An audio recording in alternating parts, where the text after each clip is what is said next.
Good morning, good morning, good morning. It's Tuesday. It's January 28th. I can't believe it. I can't believe we're at the end of January. It's going to be a busy week. We've got court at the end of the week for Karen Reed. So today we're going to talk about the filing from last week in the Karen Reed case. And I'm sorry, I realize that the title of today's video leans a little into the drama. However, it's also literally true. And I think it's figuratively not just true, but like true AF. I have feelings about this case after watching 10 weeks of trial. I have so many thoughts about this case, and this filing just like puts an exclamation point and a WTF emoji on how I'm already feeling about this case. Then we're going to talk a little bit about the hearings on Friday. I am going to disappoint you early on before we even roll the intro. I am not going to apologize for that disappointment. I'm just going to tell you the truth. Here is the truth. The motion that we're going to talk about today is not going to be discussed on Friday. It's not going to get thrown onto calendar on Friday. It's not going to get resolved on Friday. If anything at all, the defense may ask to get a hearing about it on Friday, but we're not going to see that discussed. That's not what's on calendar Friday. I want to hear what the judge has to say about it too, but also maybe I don't, because I'm not, but I am sorry. I said I wasn't going to say sorry. I regret to inform you of your pending disappointment that on Friday, this is not going to be addressed. Friday's hearing is for something completely different, and we will talk about what that hearing is for. It's not going to be this. This will get addressed in short court or in short course, and then it will be taken under advisement. But the Commonwealth hasn't responded. I'm at this point, there's times when we get filings that I'm like waiting to see what the other side is going to say. And I'm like, okay, what's the other side going to say about this? On this one, I'm just like, it's not, oh, I'm curious what the other side is going to say. I'm right now at the, what the fuck do you have to say about this? Like, what? Look, there are some things I just cannot tolerate. And when we have this level of court shenanigans in a criminal case, I cannot. Civil law is a whole different thing. And I will talk a little bit about the differences between civil and criminal because we are watching them play out in the cases I'm covering wildly. We'll talk about it. Criminal is not for gamesmanship. I will give more grace to the defense on that because the defense has one job, and that is to represent their client. That is their job. There are times where the defense will do things in a given case where I'm just like, okay, we're going to give a little grace, but okay. There are times when defense will make arguments in an opening statement or a closing statement that are maybe not what they should be doing. And you're just like, The defense gets a little bit of leeway. Why? Because it's their client whose constitutional rights are the center point of the criminal process, and the defense is there to zealously and vigorously advocate for their client. Do I like every argument a defense counsel will make? No. Will I give them some shade when they make arguments that are just well out there? I mean... CEG, the Sarah Boone case, where I'm like, counsel, really? But what I cannot, and none of us should tolerate, is blatant fuckery on the part of the prosecution. It is not okay. I don't know if there is willful prosecutorial shenanigans here. We will see together and we will talk about it. But what we learned in the Rust case is that with the prosecutor, it doesn't matter if the prosecution does not know. If the team knows, that knowledge is attributed to the prosecutor, even if they literally don't know. Ask Carrie Morrissey. Even if you literally don't know, you know. If law enforcement knows. And if any of you are watching, and I will probably do summaries of what's going on in Los Angeles.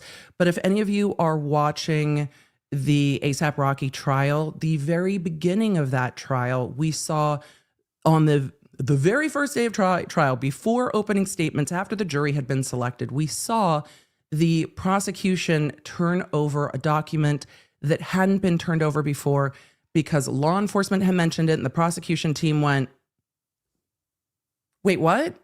We've never seen that ballistics report. I need you to give that to me this freaking instant. They got it. They turned it over within like 20 minutes to the defense or 40 minutes to the defense. And the defense, as defense is going to do, was like, Your Honor, seriously, WTF? And the judge said, look, here's the solution. And Judge Arnold with his giant like mustache, here's the solution. We will give you a day break on Monday. The court will pay for you to have another ballistic expert take a look at this ballistics report. This ballistics report is not exculpatory. The prosecution did not willfully withhold it.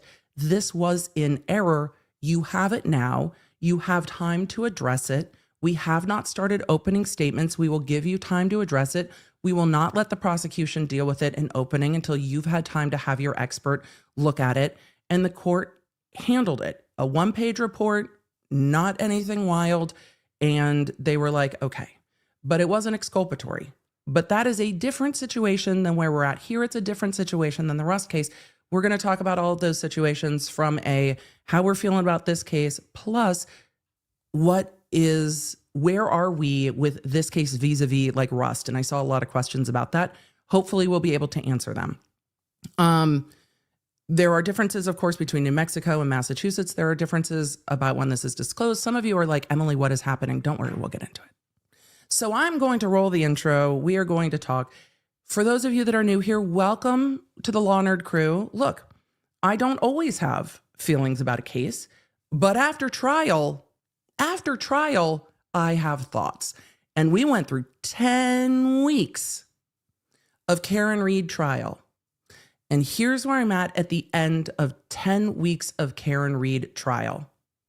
Something happened to John O'Keefe. And that something caused him to die. He hit his head in some way, and that caused him to die. Was he jumping away from a dog and slipped? Was he moving away from a car that was backing up and slipped? Did something else happen? We don't know. And here's the problem with we don't know. It is the job of the prosecution to prove what happened to John O'Keefe and that the defendant on trial did it. And what was proven to me that I would feel comfortable saying beyond a reasonable doubt, what has been proven to me is that way too many people were drinking and driving on a snowy night. There was a basketball game. Mrs. Kolakithis wanted to stay the fuck home, and her kids gave her a hard time about, you never go anywhere. That's my interpretation of the teenagers giving their mother a hard time. Like, but you never go anywhere. And she's like, fine. I worked all day. I was in my comfy clothes. I don't want to go out. It's fucking snowing. I want to stay home. And her kids were like, but you never go anywhere. So she went out, and you know what happened? She ended up testifying in a murder trial because her kids gave her a hard time about you never go anywhere. Mrs. Kolakithis, we stand. I get home after a long day at work. Well, I don't leave the house and go to work anymore, but there are times I don't want to go out either. I get it. She's like, see, I went out and nonsense happened. Everyone who's introverted anywhere understands Miss Kolakithis. Like, I get it. And I also get the kids being like, but go out, hang out with dad. And I can absolutely see her extroverted husband being like, let's go hang out. It's going to be great. And she's like, no, it's not going to be great. I want to stay home. We feel you, ma'am. We feel you. And she didn't want to go out. I know this for a fact. I know that there were high top tables. I know that people were drinking. I know that somebody, and I don't remember exactly who, brought their own Crystal Light to the bar to drink Crystal Light and vodka because there was a weight loss challenge going on. There was snow. There had been a dog named Chloe. And then And then everything gets a little squirrely. Everything gets weird after that. And the experts, who I found incredibly persuasive, and the pathologist, the coroner, and the photos and the evidence, all points to the fact that the injuries that killed John O'Keefe were not caused directly by a car. Does that mean he didn't move out of the way of a car? Yes. He could have moved out of the way of a car, but does that mean a car hit him? No. There is nothing in the record to indicate that he was hit by a car. So how are we still here is my question. And the prosecution did not prove their case. Does that mean I believe what all of the things the defense has said in this case? No. I'm also still think that some of the defense theory was distracting because it got everybody running down rabbit holes. And I think this case is very clear when you point out, but what has the prosecution proven to you? Other than that there was a basketball game in Canton and that it was snowing and that everybody knows everybody. What did they prove to you? Because at the end of the day, I don't know if they proved much of consequence. And that's why this jury hung. Let's get into the intro. Let's get into the episode. Let's talk about this latest filing because, yes, the defense does want the Commonwealth to pay, and I think that they should. But this motion is so much more than that. Hey there, I'm Emily D. Baker, the internet's go-to legal analyst, breaking down the legal side of the pop culture and entertainment stories we can't stop talking about. I'm a big fan of the cursey words. I've been a licensed attorney for over 17 years, but this is not legal advice. This is where the law nerds unite to talk about facts, not Let's get into it. And yes, law nerds, we do need to do a new intro as I'm coming up on 20 years of being an attorney. I know we need to do it. I know we do. We've seen some stuff. So today we're going to go over the filing from January 23rd. We are going to go over briefly the prosecution's motion regarding Friday's hearing. We'll talk about what Friday's hearing is. Before we do that, because we do have some stream sponsors this year. Why? Because then I can hand select stuff that I think you guys like. And because as we shifted the podcast to a Monday format, we shifted to less podcast sponsors because it was something that was bugging some of y'all, bugging me, bugging everybody. So as we've switched to more streams, we are going to be shifting some of those sponsors that would have been on the Emily Show podcast here onto the streams so that, again, A, we are fan funded, but B, we have some loyal and beloved sponsors that make sure that Team Baker gets paid because we've got a team so we can bring you, well, we're really focused on all the trials this year to make sure that A, I don't absolutely crash, and B, we can bring you things like the quick bit summaries of the trials every day and build out our own streaming software. And that's where our sponsors are really coming in and supporting us as we build out things like the app and things like our own streaming software. This is a sponsor I have been so excited to bring to you guys. It is something that, and I think I say it in this sponsor spot, but it is something that I sent almost everyone that knows me for Christmas this year. And you guys, we've got a discount for you. If you're like, oh my God, this sounds amazing. Yes. And I will answer questions about it when we get to Q&A. But today's sponsor is Wildgrain. And thank you, Wildgrain, for understanding that sometimes the law nerds just want delicious pastries. A huge thank you to today's sponsor, Wildgrain. If you have not yet heard about Wildgrain, you are going to love this. Wildgrain is the first ever bake from frozen subscription box for sourdough bread, artisanal pastries, and fresh pasta. Wildgrain works with small bakers and pasta makers across the country to deliver frozen ingredients to your door that you can bake fresh at home. And every item bakes in 25 minutes or less. What I love is that though with the cookies you get more than just a few, we can bake them 4 at a time so that we have fresh, warm cookies a few nights in a row instead of just baking them all at once. I also do that with the chocolate croissants because I can pull one out and bake it at a time. So I always have warm, fresh items. Plus, they are always adding new and seasonal items I've been loving the gnocchi because a fresh gnocchi is just so good. And if you were sitting there thinking, I don't know if this is for me, Emily, I'm gluten-free.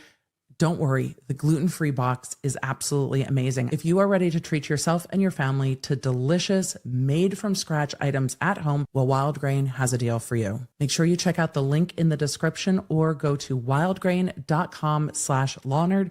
That's code Lawnerd at wildgrain.com/Lawnerd, and you'll get $30 off your first box plus free croissants in every box. That's right, $30 off your first box and free croissants in every box. Thank you, Wildgrain. Let's get back to today's stream. You guys, I love Wildgrain. Look, I sent the gluten-free box to all of my gluten-free friends and family. They're not joking when they say they will put in a pack of croissants into your box for the lifetime of your subscription, and they are absolutely just delicious. The croissants are a favorite of G. I love not only some of the gluten-free items, but some of the glutened items as well, because the thing that bothers me the most, and this is way more than you need to know about my body sensitivity, but I am incredibly sensitive to malt, which is in a lot of items because they use different types of malted grains. So when I can find things that are not malted, it is fantastic for me. So for those of you that it works with, it's amazing. Debbie, I don't know if they come with air fryer instructions. I would have to look at the back. But we have made, because I will, like for the chocolate croissants, I'm the only one that likes them. So I will pull them out and just put them in my air fryer, like convection toaster oven, and turn it down a little bit and then use it for the same amount of time. So that's where I'm at. So for all of you that are curious, thank you. And Danny S, you can choose. You can choose how often it ships. And you can bump them back, which I've done. So are there dairy-free options? I do not know. I think you would have to look, Samantha. I did not check. So you would have to check. My family, man, my family likes the straight up croissants. I like the ones with chocolate. I don't understand, but they do. So anyway, for those of you that are interested, that is there for you. And yes, I take them out like one at a time and bake them one at a time instead of baking the entire package, and it works for me. So that is hopefully something that you guys enjoy. So with all of that, we're going to go to the Karen Reed filing. I will say, if you try the gluten-free box, do not sleep on the brioche rolls and the gluten-free chocolate chip cookies. Oh my God, they are so good. Oh my God, they are so good. All right, I'm going to stop raving about Wildgrain. But again, when I pick sponsors, A, that I enjoy, and B, that I think that actually will be delightful for you, and are something that you will enjoy. Because there are times we just want to have something that feels homemade without the mess. And there are times I have time to make bread. There are times that I don't. V-Rod said, malt, that reminds me of malted milk when I was a kid. I need to see if I can find that memories. I mean, I love like Whoppers when I was a kid. I didn't realize that when my face would flush when I would eat Whoppers is because I had a malt allergy. It took me into my adult life to find all of the things I was allergic to, but I thought for a while it was gluten. It's all the things. It's malt, it's oat, it's a couple other hops. Like anything that you would use to make beer is in there. Chlorine, like there are just, I am more sensitive than need be, but I realized that some of the sensitivities I was having were not gluten specific. They were other ingredients, but when they're all combined, it's hard to find, non-malted wheat unless you buy it yourself and make it yourself, which I've started doing some more, because I would rather feel good than feel terrible. So mostly Suzette said I'm allergic to preservatives, which is really hard. Preservatives is hard. I have a friend who is allergic to celery and celery derivatives. And the amount of stuff that like celery salt is in is wild. And yes, I did play water polo with a sensitivity to chlorine. I didn't realize it. I had like chronic headaches, sinus infections, intestinal things. And I was just like, oh, that's just the way people live. It's not. It's not. It's not just, it's not. Emily, would you rant about allergies forever? Yes. It's just not it's not. Eating food shouldn't make you feel terrible. And if it does, it's probably something else. But I was just like, no, that's how everybody feels. Because you don't talk about those things with like your friends. You're not just like, hey, I mean, maybe now as an adult, I do. Like now we talk about we're now those old ladies who are like, how's your intestinal well-being? But not when you're in your teens. You're not having those conversations of like, hey, does it make you sick when you eat this or do that? And my friend at the DA's office, any of you who remember the murdered Smurf story, this is that friend at the DA's office. We were having this conversation and he was the one that kind of unlocked that avenue of exploration for me. We were talking about his allergy to chocolate. I don't know, and to soy and to celery and to other things like peanuts.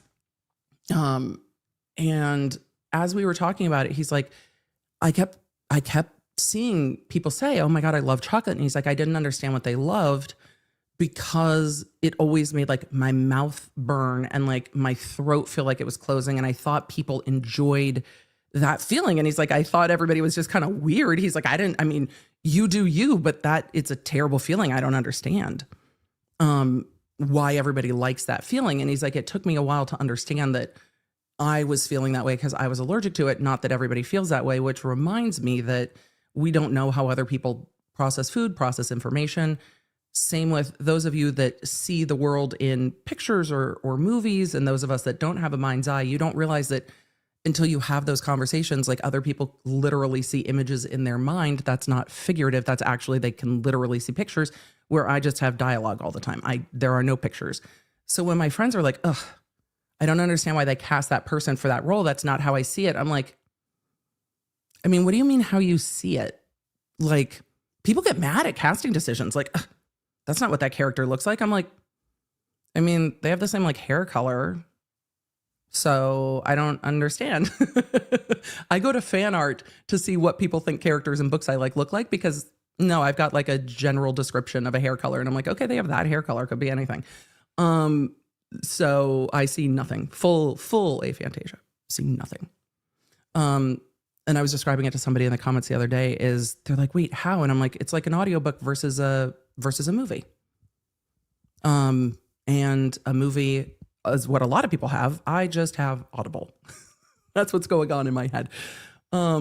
Same friend, by the way, was the one taken out of our office by emergency medical services for eating food from the vending downstairs at the courthouse. Courthouse didn't always have, the one we were at, particularly towards the end, didn't always have a cafeteria up and running. So there weren't a lot of food options. And he had gotten a bag of cashews and had eaten some of the cashews, and then started having the worst allergic reaction. And his EpiPen had not worked sufficiently enough to the point where he needed EMS to come in. And as his like tongue was swollen, he was yelling, we're like, what happened?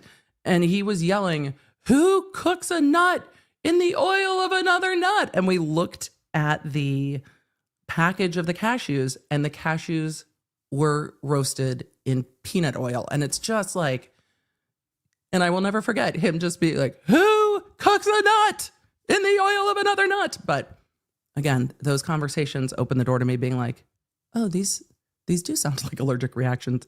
Maybe I should explore that, which is why we talk about all the things, because humans learn through conversation, like genuine conversation, not, you know, I'm going to own you conversation. Those don't help. The genuine conversation is how we learn things about each other, about the world. And today we're going to learn a lot about what the fuck is going on between last trial in the Karen Reed case and new trial in the Karen Reed case. So let's talk about that. Because we need to talk about all of it. Who said nut on nut crime? It was Sarah. It was a nut on nut crime. It fully was. So let's talk all things Karen Reed, because for those of you who have asked, no, the Supreme Judicial Court of Massachusetts has not ruled yet. At all. Has not ruled yet. We do not know. We are going to wait. Alexis, 84DE asked, will we ever find out how the FBI investigation is going? Maybe, maybe not. It just is going to depend on what happens next. So maybe, maybe not. Maybe, maybe not. It's frustrating. I don't like being on, there are times when it is frustrating to be on the outside of an investigation after years working in my own investigations and knowing what was going on. So it's frustrating to not know. We don't know. And I hate it, but we don't know. We don't know. It's so frustrating. I know. I'm with all of y'all. We don't know. So this is a 19-page motion. We're going to go through it. I'm sure a lot of you already know what's in here. So much like Onyx Storm, no spoilers. Speaking of which, my pre-order book finally came. Look at how gorgeous those sprayed edges are. Ah, God, I love them. How can something so pretty break your heart? I don't know. I'm prepared. I'm always going to be curious, and I'm always going to be like, at the end of a book, I'm always going to be like, where do I live now? Like, now where do I live? Which means that when I finish this, I am immediately going to go back and read Iron Flame and then read this again, because there's stuff in this I'm like, I need to go back. And I had reread Fourth Wing and Iron Flame leading up to this, and now I need to read this, go back, and then read it all again. ADHD is a glory, because there's times you're like, oh, look at that. I didn't pick up on that. Yay. So ADHD, the gift that keeps on giving. I'll remember some things and remember none of the other things. Goldilocks Dragon said book hangers are the worst. They are. And waiting. There's a lot of times I just wait until a series is done and then start it, because I can't. And I'm gonna. And we're all just gonna be chilling till like 2027 or something. I'm going to be patient. Lies. I don't have a choice. I'm not going to be patient. I also don't have a choice. Filed January 23rd, 2025. Defendant Karen Reed's motion to recover expert-related expenses from the Commonwealth. I don't normally give you the abridged version of how I feel, but here's the abridged version going into this. Yes on the expenses. Yes on the expenses. Yes on the expenses. Yes. And I covered this in Quick Bits. If you haven't seen Quick Bits yet, I covered it on Quick Bits. Yes. Now comes the defendant, not comes now. Now comes. We've changed the order of the words. Can we just go back to comes now, please? Defendant Reed respectfully moves this honorable court to order that the travel costs and related expenses associated with defense expert Matthew Erickson's December 24 trip to Massachusetts be paid for by the Commonwealth. Those costs, which include travel expenses, lodging, and other accommodations, and expert fees associated with the trip to the Canton Police Department, were incurred after the Commonwealth agreed to allow Erickson to visit Canton PD so that he could perform an independent analysis of the Canton PD exec or whatever they call it, vision DVR system, their security DVR system, so that he could perform an independent analysis of the DVR system and any footage it contained from the January 29th, 2022 between 12 a.m. and 11:59 p.m. So the full day of the 29th, which is the day in question for when cars were coming in and out of the Sallyport, etc. When Mr. Erickson arrived at the Canton Police Department, all original DVR footage from the relevant date had been destroyed at best due to improper preservation by the Commonwealth. I was actually surprised at the restraint shown by the defense in saying at best due to improper preservation. Some video had been turned over to the defense prior to this. However, being able to examine the DVR system can get you to things like the metadata, how things are saved, and from the trial, and for any of you that didn't watch the trial, there was a moment in trial where the prosecution had new footage that they had found in trial last summer. And this DVR system, we were told, and we know, deletes every 30 days. So for it to show up in trial, it would have had to have been preserved somewhere, because otherwise it would have overwritten in 30 days. So someone had it and it didn't get turned over to the defense, and they had it for like a year and a half.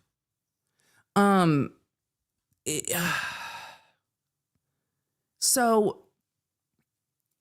they had the evidence. It didn't get turned over until you're in trial. And then it's inverted. At least being able to get to how the system extracts information, you can figure out, would this system on its own invert a video or flip that shit by accident? Could that happen? Could that happen? And if that could happen, we saw in trial flipped video where the timestamp at the bottom wasn't flipped. So if the video's flipped, did it export that way? Did it get flipped later? Like, there's questions that I think are reasonable questions. Was this the system? Was this error? Was this not error? Was this, what was it?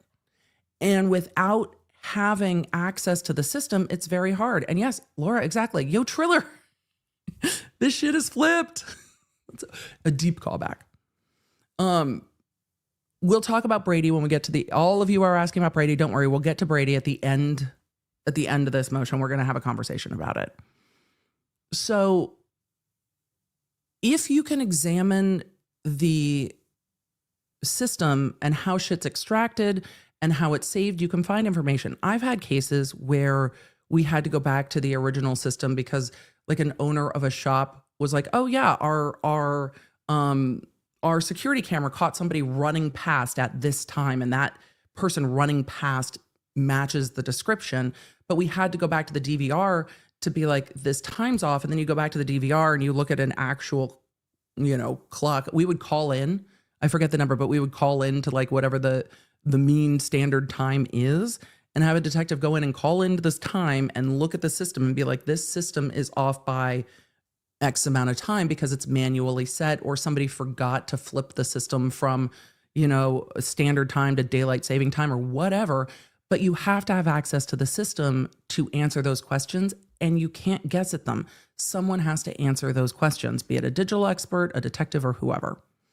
So I'm not surprised the defense was like, yo, after this shit is flipped, I want to go and see how it flips, if that's how it would extract, if that's a toggle that somebody toggled wrong or what, like, who knows? But there was no footage from the relevant time period. Let's see where they save it. I'm curious. Mr. Erickson arrived at Canton PD. All original DVR footage from the relevant date had been destroyed at best due to improper preservation by the Commonwealth. That shouldn't happen. This is going to retrial. The original should be somewhere, because the defense has the right to access all of the metadata. And you're not going to convince me that it just accidentally overwrote when it was saved and provided to the defense at some point. Somebody saved it. Ah. Also, just tell the defense. Just tell the defense. Just tell the defense. They go on to say because the Commonwealth failed to preserve the original video evidence, Mr. Erickson's trip to Massachusetts was futile. The costs associated with his travel to the Canton Police Department would not have been incurred but for the Commonwealth's representations that the evidence existed. I want to know about that. I want to know about that. Did they just assume? Did anybody check? Is Brennan going to be running around like kicking a door and screaming at people being like, how the fuck is this missing? What is happening behind the scenes here? I want to know everything. Did Brennan know that this didn't exist? And did he check?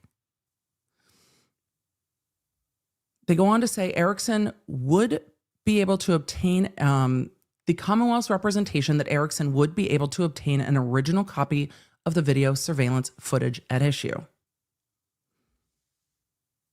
Accordingly, in the interest of justice, this court should order the Commonwealth, not Ms. Reed, pay for the cost of having her expert travel out of state to obtain a copy of the video surveillance, which Canton PD, an agent of the Commonwealth, failed to adequately preserve. Footnote 1. Agreed. Agreed. Footnote 1. A motion to dismiss, ding, ding, ding, for extraordinary governmental misconduct based on the destruction of this and other exculpatory evidence is forthcoming. This motion should not be deemed a waiver of any such claims or issues. There will be another motion. Linda D said, Brennan? Sorengale? No. Attorney Brennan. First name forgotten. Last name Brennan. But yes. I still want to know why he has a rune-shaped scar on his hand. I still have questions. But motion to dismiss is forthcoming. This motion to dismiss will be based on any Brady issues that are there. The defense will argue why the video is exculpatory. This is going to be that motion. We will talk about it. Thank you, Hank. I had forgotten. My brain is in a book. So we will see their argument about this being exculpatory, and we will talk about that a bit at the end. This motion is not that motion. We're not there yet. I imagine that motion is going to be scathing. Scathing. I imagine it's going to be scathing.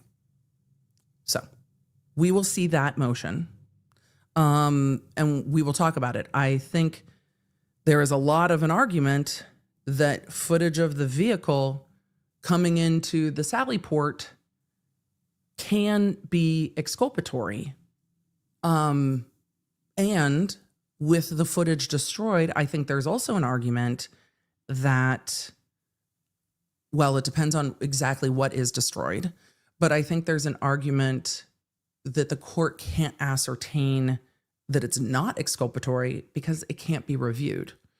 And if it can't be reviewed, then we've got a big issue, but we'll get there. And I also think there's an argument for the defense to say, look, there were timestamps of footage that was missing. It seemed that at trial, the argument was it's on sensor, and it starts when there's movement, but if it starts when there's movement, wouldn't it catch the car coming in? Like there's a lot of questions. So I'm interested to see their motion. We'll talk about that at the end. Factual background, because we're going to need more information. And I'm trying to Feminem, thank you so much. I'm going to try not to get distracted. I will focus on this later today, and then I will have to plan my summer. You know what's going to make planning my summer hard? Trial. Other people's trials. But then I will try to plan my summer and Jazz Fest. Has my phone started blowing up yet? Yes. Oh, okay. Give me 30 seconds. Fuck yes. All right. Doing that. Tell me it's not the same weekend as, God damn it. Tell me it's not the same weekend as VidCon. Sorry. I'm not distracted. I am distracted. But very exciting. All right. We're done. I had to tell the DMB crew that yes, that was happening because the DMB crew is already making plans. The DMB crew is like, what are we doing? What are we doing? What are we doing? Today will be the day that all travel plans and money for the entire year will be spent. Factual background, Emily. Back to what we're doing. Back to what we're doing. Back to what we're doing. Yes. Sidebar. We need Dave tour dates. But my favorite venue is back. So my friends were texting that our favorite venue is back. Factual background. Reed is accused of the following crimes arising out of the death of John O'Keefe. We know. Second degree is a wild charge in this case. I've said that since the beginning, looking at everything we had. Second degree is a choice. Just a choice. Murder in the second degree, manslaughter while under the influence of alcohol, and leaving the scene of a personal injury and death. In preparation for trial, the defense requested access to Canton PD DVR systems and drives that hold recordings from the CPD security camera so that the defense expert could obtain video files in their native file format with all available metadata from January 29th, 2022, the entirety of the day. In order to ensure the accuracy and a complete download of all available data and metadata, the defense requested that their expert be allowed to make a mirror image of the DVR system's drive. That's a reasonable request. This is not wild. This is a reasonable request. This probably should have been done prior to the first trial, but I think that I don't know why it wasn't done prior to the first trial. Like, I don't know. Andrea, not in this case, and I don't often talk to the attorneys involved in a case. And if I do, I will let you guys know. But no, not in this case. And they don't really need to, because I let you guys know what I think when I talk about this. So that's it. It would be lovely if the attorneys wanted to be like, hey, here's a filing. Like they do with all the other media outlets. That I would definitely take. But no, I don't. And if I do, I'll tell you. But no, I have found that attorneys do not try to influence the way that I cover stuff or even get involved with the way that I cover stuff. I think they watch if they want to watch or somebody on their team watches, because I think there are times that we might raise questions because we're not as close to a case that one side or the other might be like, oh, that's an interesting question, but we'll see. But no. And if that ever happened, I would just tell you, because it would not, someone trying to influence my position or how I see a case would not be well taken by me. And I like seeing how the things play out in court.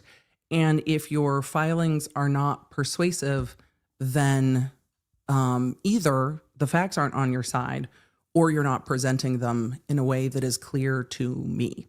So the filings should be persuasive, and the filings should be persuasive when each side files, you go, oh, that's a good point.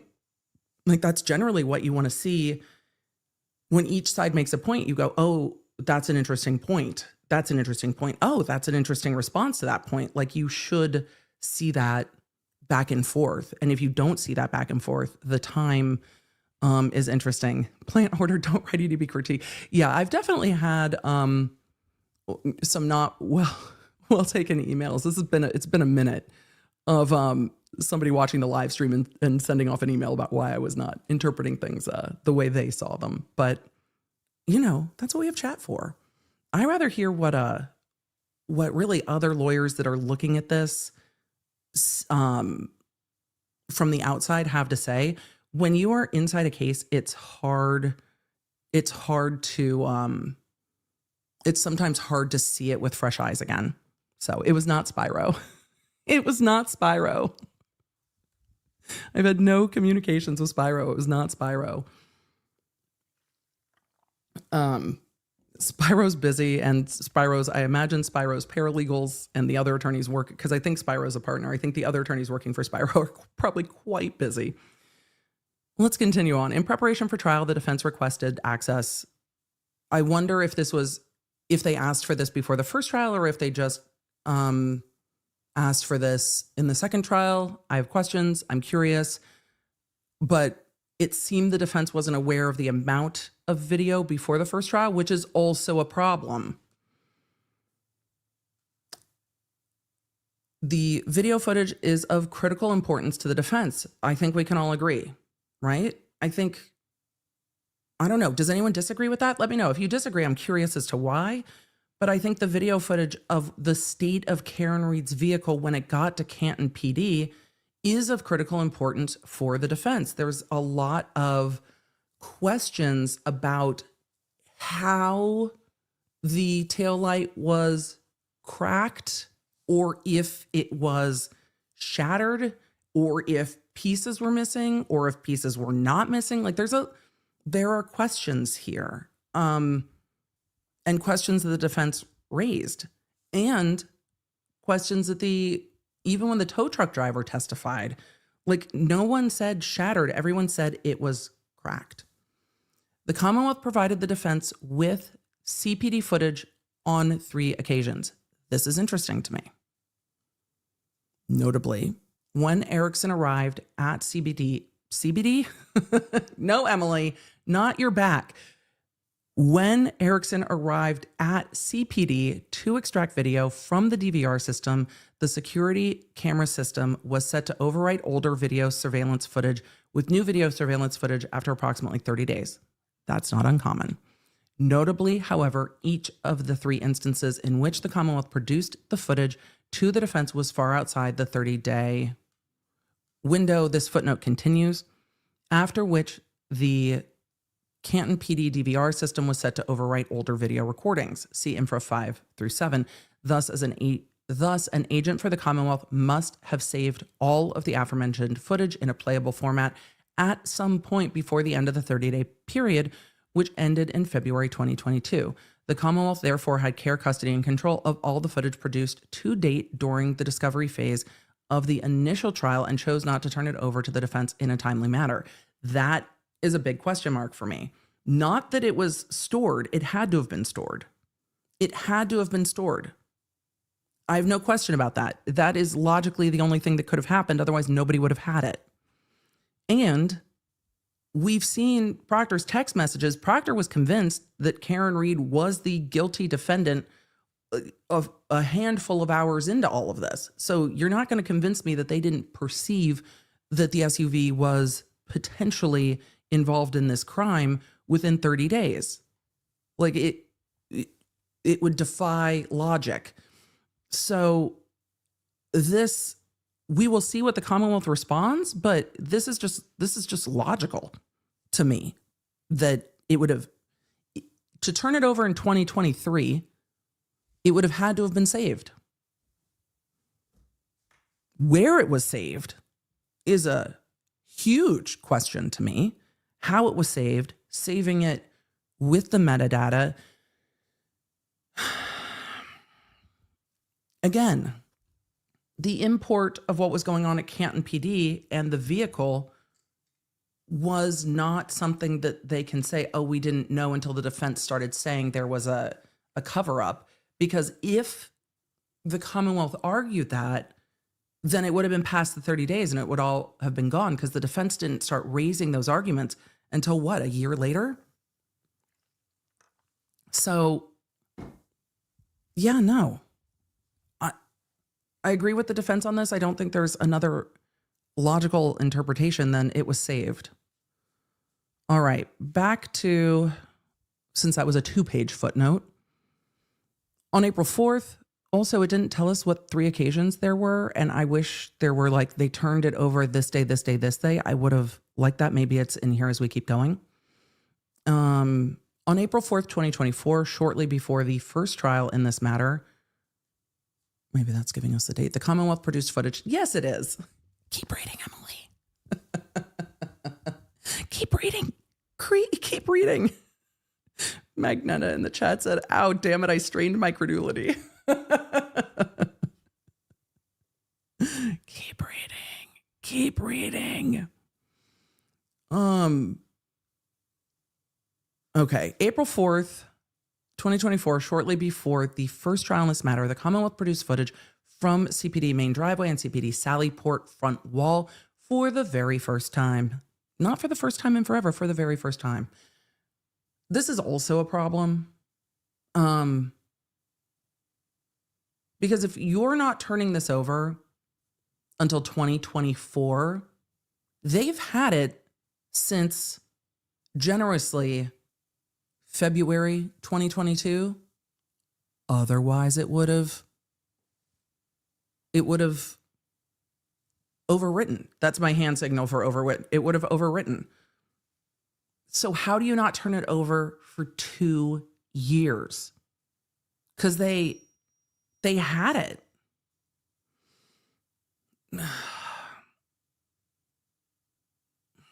And you can't tell me, at least at the time, that at a minimum, to be more generous than is deserved, but at a minimum, the prosecution would have said to the police at some point, because I don't believe the police gave everything to the prosecutors, but we'll see. At a minimum, when the defense started raising the argument that there was a setup, that there was a issue with the taillight, that their theory of the case was incredibly different than the prosecution theory of a case, at a minimum, you would have seen the prosecution, and this is my speculation based on experience and a generous interpretation of the facts that were being presented. My speculation, at a minimum, wouldn't you have asked law enforcement, hey, they're saying that y'all did all this shit. Did you video or record the car coming in so we can show that y'all didn't do this? Like, is there video from there? Can we see it? And it should have been turned over then. When the prosecution started asking if this existed, shouldn't you turn it over then? Yes, you should. How this comes in at trial, let's continue. April 4th, 2024, before trial, the Commonwealth produced footage for the very first time. That is too late. That's too late for me. And we heard the defense arguing this, like fist pounding on the table type of arguing about this. How this comes in at trial, I still don't know. The Sally Port front wall footage provided by the Commonwealth omitted a 42-minute interval during which the SUV arrived at CPT. Again, trial transcript. If the video is motion activated, one would think that a car driving counts as motion. Call me crazy, but one would think that that's the type of motion that would be captured. The Sally Port front wall footage provided the Commonwealth omitted a 45-minute interval. If that didn't motion capture, you know how you would determine that that didn't motion capture? By turning over all the metadata. One would think, and I am not an expert in how these systems work. That's why the defense sent an expert to go see. But if you had the metadata, it seems to me that the metadata would somehow indicate when the system was activated and when the system was not activated. So you would think that you would be able to see that if a image of a drive was turned over. Or at least one would hope you would be able to see that. Excuse me. They go on to say this missing footage could have been used to show the condition of the SUV's right tail light upon arrival at the Sally Port, and to date would be the only footage that serves this purpose. Agreed. But also, I think there's another argument that could be made, and we'll see if they make it later. We're going to keep looking at this together. I'm giving you my thoughts as we go through. Here's the other argument I would make. If the defense has the metadata, the defense can see if this is a circumstance where the system was supposed to be recording, not be recording, and there are other arguments the defense can make from the evidence or lack of evidence. If this is supposed to be a motion capture system, why is it not capturing motion? And if it did capture motion and that wasn't turned over, doesn't that go to the defense theory of the case? And the defense theory of the case is, hey, they got rid of this 42 minutes.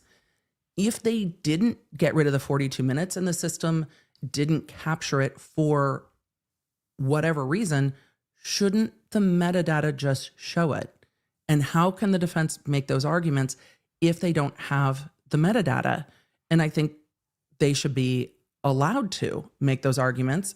And if those arguments aren't based on the evidence, well, then they need the evidence to use it or not use it.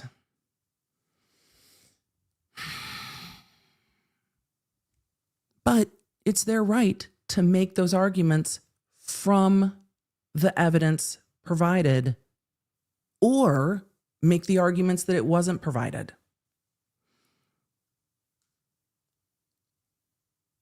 They go on to say the condition of the right rear taillight of the Lexus SUV at the time it entered law enforcement custody is perhaps one of the most critical and highly contested issues in this case. From the defense perspective, yes. I still don't know if the prosecution team saw this as being as important as maybe the jury saw it. But it is important, I think. And from the prosecution side of the argument, they're saying, look, the way that the taillight shattered shows how fast Karen Reed was going, shows the second degree murder, shows that this was intentional. I think they argued it in there somewhere. I got lost in the timeline of Lally's closing, but their arguments did involve the damage to the taillight and arguing the damage to the taillight and the taillight in the yard and microscopic amounts of plastic on the victim's clothing tied the victim to the car and to the car taillight shattering that way. So yes, I do think the taillight is of critical importance because it's argued by both sides. I don't know if that's what the forensic evidence of the victim shows, but that is the prosecution's argument. Mid-trial on April 23rd, 2024, via a share link entitled Additional Sallyport Video Download Link, the Commonwealth produced additional footage in trial. At trial, Trooper Buchnick testified on direct examination that the footage of Reed's vehicle from this interior Sallyport camera was an accurate depiction of the Sallyport and the SUV, and that, as seen in the video, no law enforcement officer appeared near the right rear taillight. On cross-examination, it became clear that the video surveillance footage displayed on direct examination was inverted and a mirror image of reality, despite neither the Commonwealth nor Buchnick having mentioned it on direct. Yeah, it came up on cross. It came up in the chat. Chat was like, hey, that doesn't look right. And I was like, hey, let's see if they explain it. And then on cross, they're like, doesn't that shit look flipped? I'm paraphrasing. And the trooper seemed to me, as Tamara Judge says, this is like my opinion. Everyone can go watch that testimony and decide for themselves. It seemed that the trooper was prepared with kind of a, yes, but I still think it accurately shows type of a answer in advance of cross-examination and this coming up. I think that that trooper and the prosecution should have made that clear to the jury because it seemed on direct that they were pointing to the wrong side of the car. To me. Y'all take a look. But it seemed that they were talking about, if I'm looking at that video and you're talking about the right and left side of the car, I'm not inverting that in my mind. I actually can't even do that. But it seemed that they were presenting it as it was. And chat was like, that shit looks flipped. And I'm like, well, let's see what happens. But the timestamp wasn't flipped. It was weird. And if they were leaving that misimpression, well, we saw what Judge Summer thought of misimpressions in front of the jury. It's a problem. I'm not going to tell you it's not a problem. It's a problem. It's a problem. And it should have been a bigger problem during trial. And clearing it up on cross, I don't think is sufficient. But I also think it made law enforcement and the prosecution look worse to the jury. I think it absolutely hurt them more than whatever they thought would help. So maybe it was better that it all came out and it looked sussy, because I think it hurt them in the eyes of the jury. On cross-examination, it became apparent that that shit was flipped. Emily paraphrased. It was never mentioned on direct, which was weird to me, because a lot of y'all clocked it immediately. I mean, the internet and the chat clocked it immediately. Therefore, when the video appeared to show a person standing near the left rear taillight of the vehicle, in actuality, that person was in fact standing near the right rear taillight. It remains unclear why this inverted video was withheld by the Commonwealth and produced to the defense in the middle of trial after the initial footage was turned over. Agreed. It's weird. If you're going to share a share link, shouldn't all the footage be included? Like, where was the footage hiding for 2 years? And then they prepared it for trial, so they knew it was there. You can't just not turn it over. How this didn't even render a negative inference jury instruction is still surprising to me. I don't remember if the defense asked for it. It remains unclear why this inverted video was withheld and produced by to the defense in the middle of trial after the initial surveillance footage was turned over. Most recently, post-trial, on October 10th, 2024, the Commonwealth again provided new video surveillance footage after trial.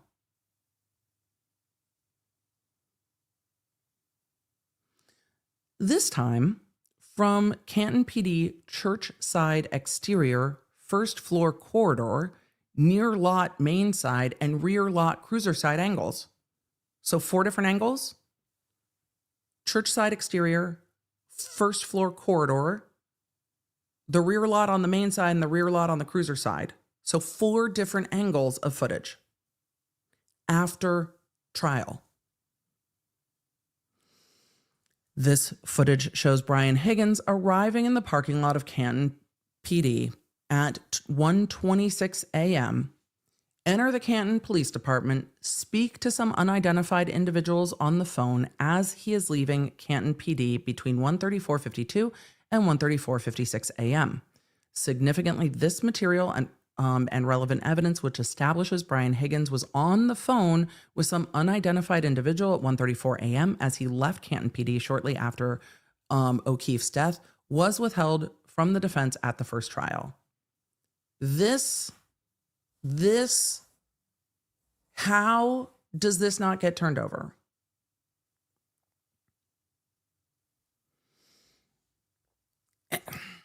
Also, how, I still don't understand all of this with Higgins, because the amount of drinking was not insignificant. All of the drinking. And then he drove to Canton PD for reasons and reparked the cars in the snow, and then the phone disappeared. And oh my goodness. The video surveillance footage at issue was a major point of contention at trial, in no small part because the Commonwealth was utterly unable to establish any chain of custody for the various clips of video produced to the defense from Canton PD, which is also an issue. The footage produced by the Commonwealth is rife with issues that call into question its accuracy and forensic viability, which they should be allowed to explore again pre-trial. About whether it comes in, comes out, whether there's a consequence for it. We'll talk about it at the end. Including the presence of the inverted video and the large-scale gap missing from the feed at the precise time when Reed's Lexus should have been shown entering the Sally port. And it sounds like there are multiple angles of Canton PD. So if we've got angles from what?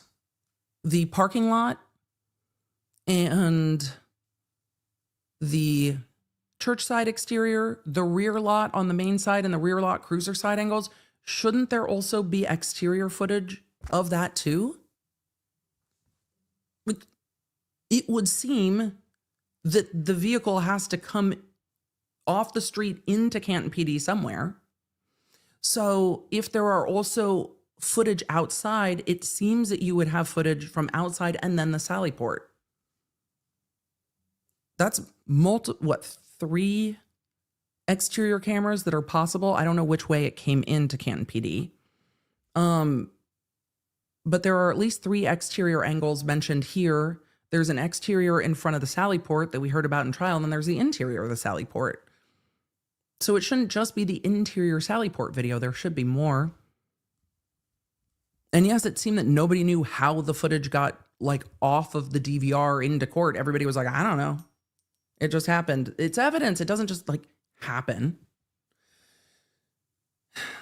And they can't explore what they call the large scale gap missing from the feed if they don't have the metadata.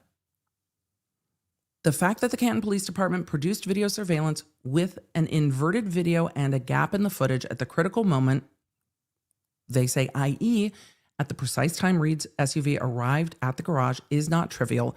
It goes to the heart of Miss Reed's defense. This is the beginning of their argument that this is exculpatory information. In response to the defense request, Special Assistant District Attorney Hank Brennan, there's the first name. Chad already had it. Brennan agreed to allow defense access to this critical information and make the arrangements necessary for the expert Erickson to extract the video from the DVR system. So did Brennan not know it was gone? Accordingly, Erickson traveled from Phoenix, Arizona to Boston, Massachusetts on December 11th, and after making the arranged visit to Canton PD, returned to Phoenix on December 12th.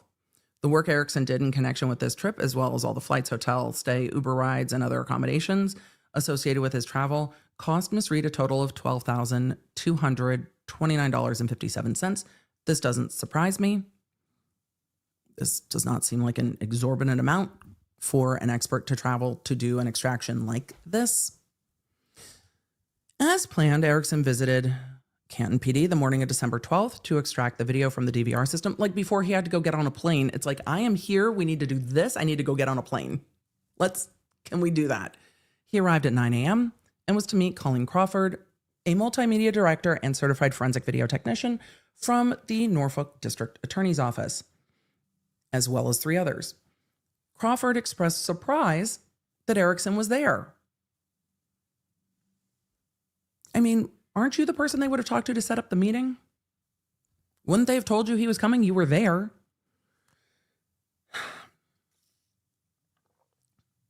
Crawford expressed surprise that Erickson was there to extract video from the DVR and, relatedly, skepticism that the footage would still exist. You're here to get what? We don't have that.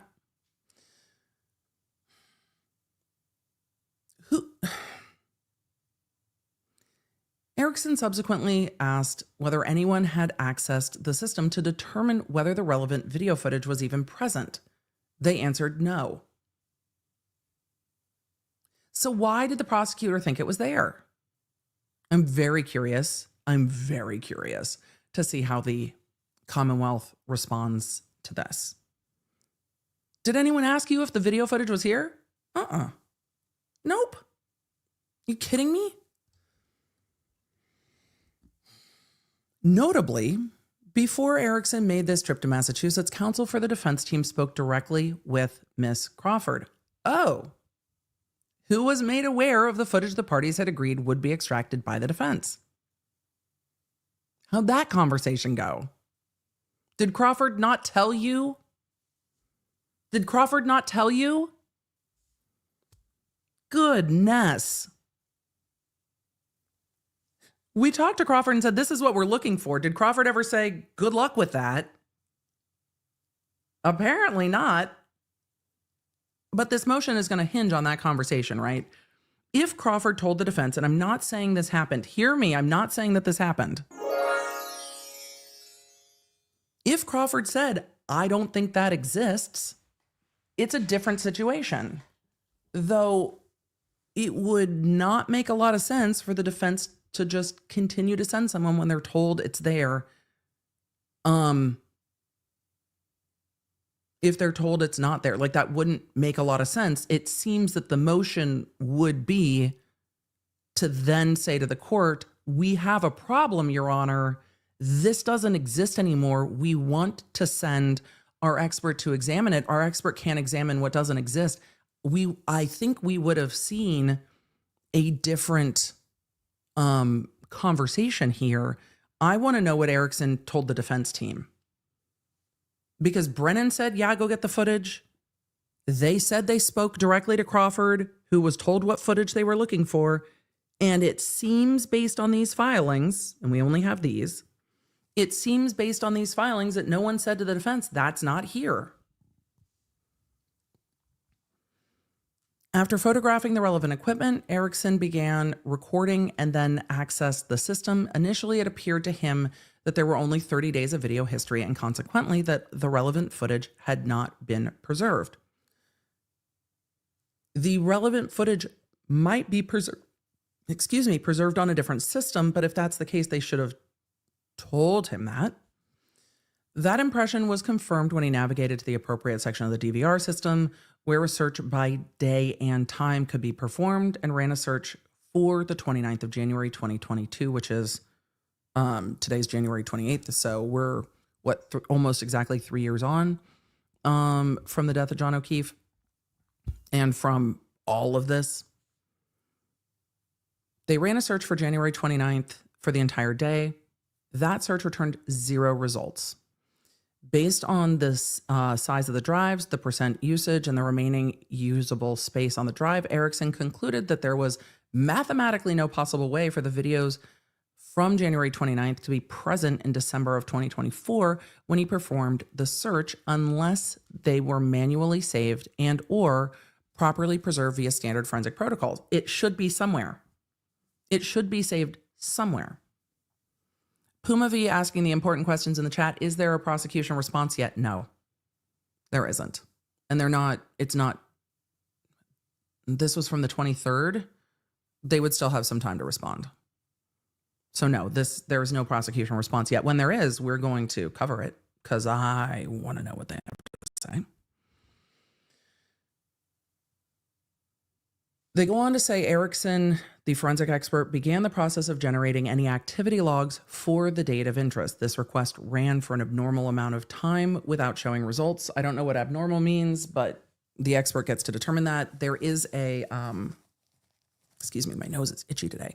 There is a affidavit from him, and we're going to go over that too. So that ran for an abnormal amount of time without showing any results. When asked whether the system had ever behaved this way or whether it could be expected to complete the request, the person on site who was most familiar with the system shrugged and said he didn't know. The answer is IDK. Really? Really? After investigating approximately 10 minutes into this and similar actions with no results, Erickson determined that the relevant activity logs were also gone. Erickson asked the individuals whether they had done a forensic extraction of the drives to get the original data, to which they answered no. What? He asked how they preserve video when they needed to, and they responded they simply manually save the video from the DVR. How do you do that then?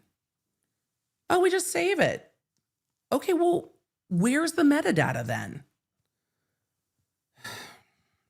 And responded that they simply manually save the video from the DVR. Where do you save it? Finally, he asked if they had a written protocol in January 2022 or now for saving video. They responded that they did not. Has this never come up before? Has this never come up before? Ever? Ugh. The individuals refused to provide Erickson with a copy of the original video files that they pulled from the DVR system, stating that it had already been provided to defense counsel. Where is it? When asked how they produced the footage to the court and or the defense, they looked confused. I want to hear so much more about this. Erickson clarified by asking whether it was provided on a USB drive, a disk, a share link, and they could not tell him for sure, but eventually said it was probably a share link. Okay, if it's a share link, what computer is it saved on? If you're share linking it, where is it saved then? And it might be saved somewhere, but we don't know. The way the CPD technicians extract the video data from their DVR system is insufficient for forensic purposes and has resulted in the permanent loss of the original video surveillance data. I have, well, we'll go to the affidavit and get into that more. But if all they saved was the footage and nothing behind it, and no other data, if I was the defense, I'd be pissed too. Like, Chad, I see that all of you are just like, this is fuckery. I'd be pissed too. What do you mean you don't have any other data? And it doesn't even seem that they were able to tell him, this is how we preserve it, and this is how we preserve the metadata with it. So they go on to say the way the CPD technicians extracted the video data from the DVR system is insufficient for forensic purposes and has resulted in the permanent loss of the original surveillance video data. The DVR system, like most, stores videos in a proprietary format. CPD uses the DVR interface to pick and choose which videos to save, and then that data is converted by the system into a playable format. The resulting file is almost always of lesser quality than the original, and because it exists in a different format, the resulting file will not hash verify to the original. So the question I'm left with at this point in the motion on page 7 of 19, how do you save it so that it does hash verify? Can that be done? That's my question. As such, forensic experts cannot properly test the authenticity and integrity of the video footage. The integrity is something I am concerned about without any metadata from the DVR. It's concerning. If it can't be done, that also has to be explained. And the amount of issues. Look, a lot can be purported to be true. A lot can be screenshotted. A lot can be videoed, and a lot can be purported to be true. But forensic experts have the right to look at what's underlying that to see if anything can be determined to talk about whether or not it's true, or to challenge whether or not it's true. And we've seen that more and more in cases, how much the digital evidence matters. And the reason court doesn't allow just a screenshot of like, yeah, there are evidentiary processes to authenticate and verify that things are complete, that things are true and not manipulated, and that things are as they are being purported to be, that the time is accurate, that the day is accurate, that the way it's saved is accurate, that the timestamps are accurate, when the system turns on and turns off. All of that is information the defense should have. Oh, it's so incredibly frustrating. I'm frustrated. I'm frustrated for the defense in this because the trickling in of video doesn't make a lot of sense. And you should have already gotten it. Don't tell somebody to fly out to copy the original data and then look at them and be like, you should already have it.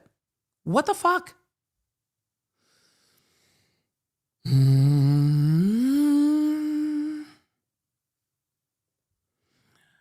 Tara Ellis in the chat said, what should a normal judge do in response to this? I'm going to answer that as we get done with all of this. Because, Aaron, I'm going to answer your question too when we get to Q&A. There are things happen in trial. This is wild. Due to the Commonwealth's failure to preserve the original surveillance footage, Mr. Erickson was unable to extract the original surveillance footage from January 29th, 2022 to obtain the relevant footage as previously arranged and agreed upon by all parties.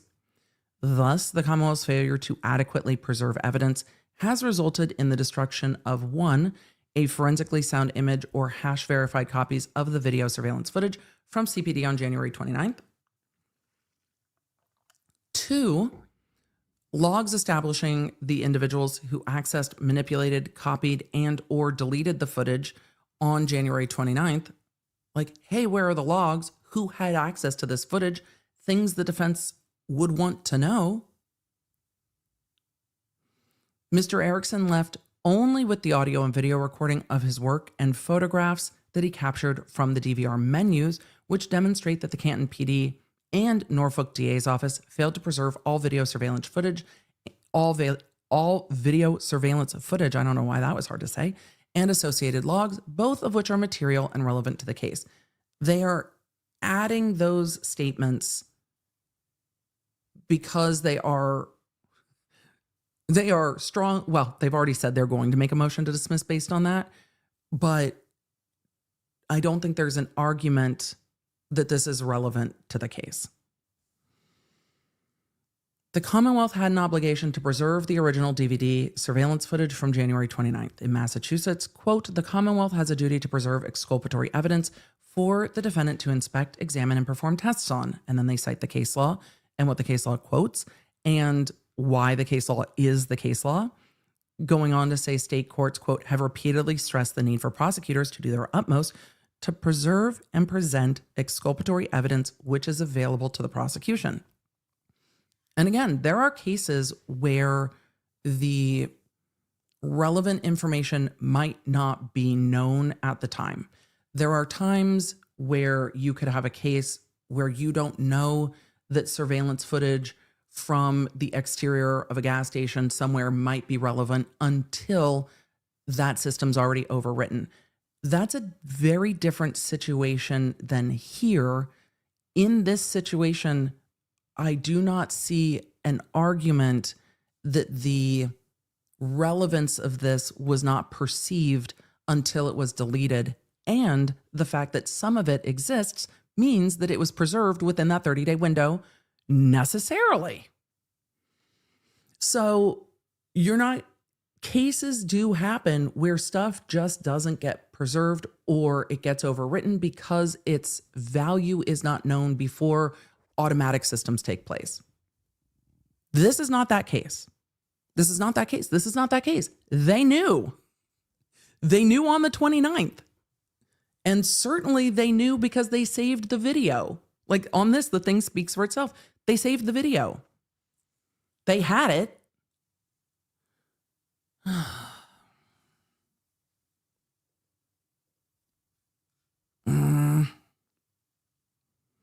They go on to line out their arguments about this being exculpatory, those are going to become bigger arguments in the defense motion to dismiss. The defense is not arguing in this motion a motion to dismiss. In this motion, the defense is arguing, hey, Karen Reed shouldn't have to pay for the wasted time of the expert because of y'all. That's what's being argued here. They are talking about why this evidence matters because they are arguing for the lost cost. We are not at the motion to dismiss yet.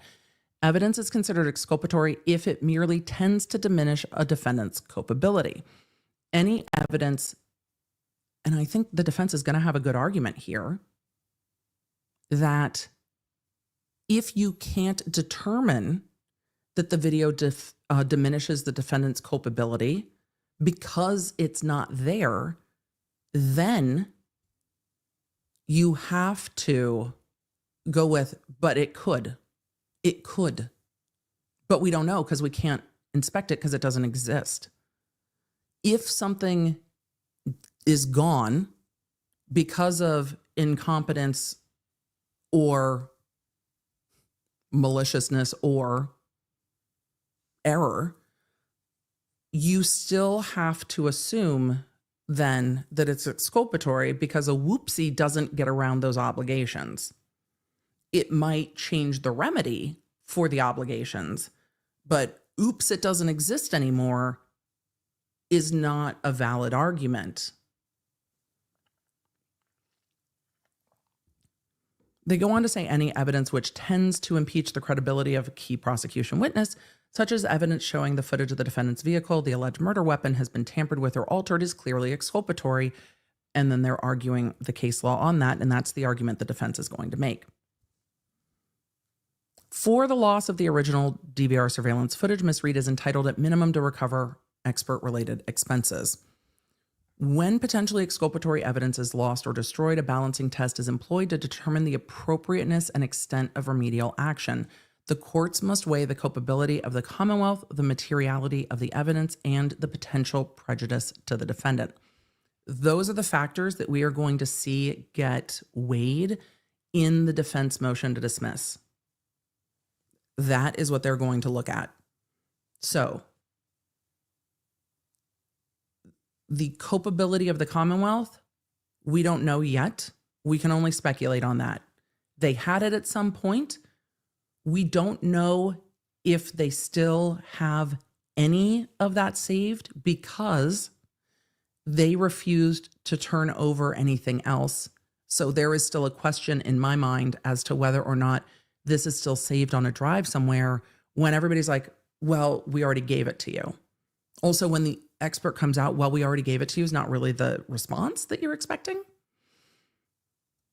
But at minimum, the original's no longer on the system. So at minimum, there is an argument that the metadata is lost or destroyed because it seems that all the defense has from this motion, it seems that all the defense has is the playable footage that, the playable footage from the DVR. So, at a minimum, the metadata is gone. So the balancing is, what culpability is there of the commonwealth? Like what level of fuckery are we evaluating? Then, and I don't have enough information on that yet. I think we will down the road. I hope that we will down the road. The materiality of the evidence, I don't see an argument that it's not material. Somebody might make one, but I don't see it. Potential prejudice to the defendant. I think that the potential prejudice is a large issue here because the defense shouldn't be on the back foot with this, and they are. So that's the balancing test they're going to argue in the next motion. LA Mama said, I'd like to know when the 30-day auto delete was implemented. From my experience, those normally are done when the system is implemented. But again, if they had the metadata, could that be something they could determine on the system? We don't know.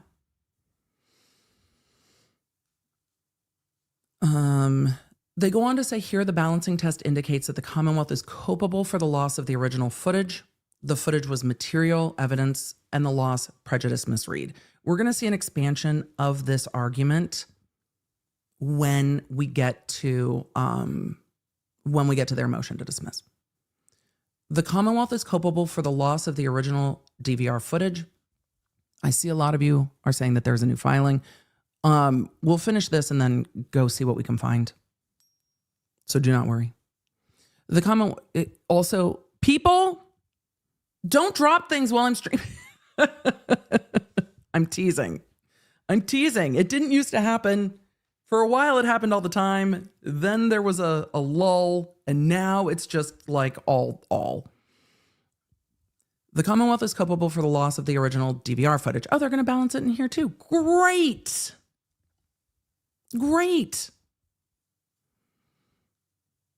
Critically, for purposes of this balancing test, the Commonwealth is culpable for the conduct of its agents, and culpable conduct includes actions ranging from intentional to negligent to inadvertent. The failure, they say, of Canton PD to preserve the footage, whether intentional, reckless, negligent, or inadvertent, is attributable to the Commonwealth. Right, because their obligation is to preserve the evidence and turn it over. They go on to say here, Canton PD was in possession of the footage, knew that it was potentially exculpatory before it was lost, and failed to preserve it. I think that's generous. This is less strongly worded than we've seen some of their other motions, which might make it better taken. Here, Canton PD was in possession of the footage, knew it was exculpatory before it was lost, failed to preserve it. Relevant members of the Norfolk DA's office failed to take steps to have the data preserved. Footnote 3.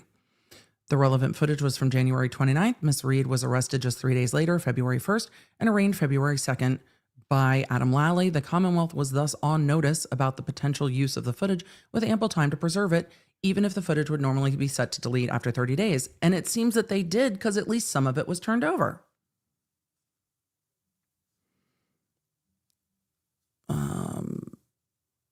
Moving on, they cite the case law that they cited above.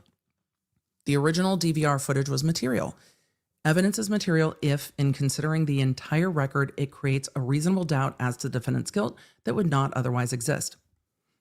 I want to see their argument on that. They cite a couple other cases for that proposition. They go on to say here, the relevant video evidence speaks to the state of Reed's vehicle immediately after John O'Keefe's death, as well as the handling of that vehicle by Canton PD, both of which are issues in the case.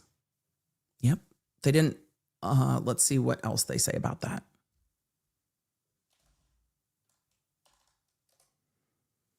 In some cases, it's important for the Commonwealth to maintain and preserve the original piece of evidence rather than a copy.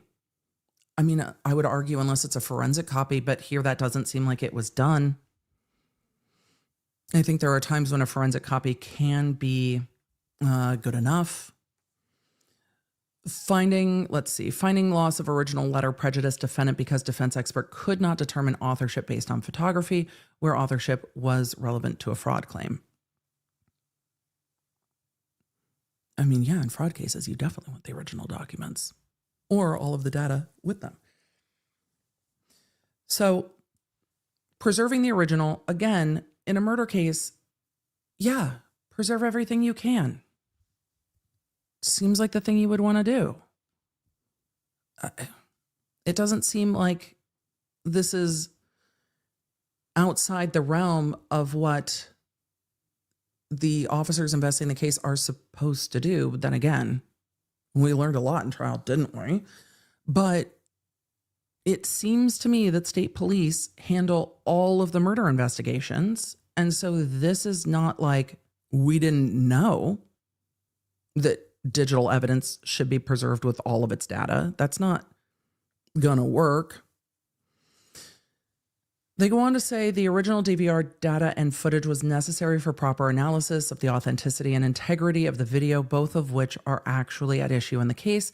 That is especially concerning in this case, where there is substantial evidence suggesting that the videos have in fact been altered, despite claims to the contrary by the Commonwealth and its agents.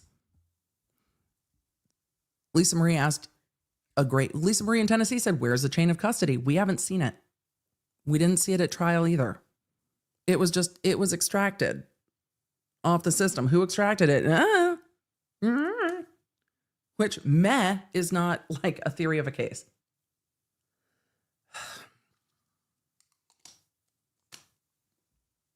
Again, who downloaded it? Some dude did it? Like what?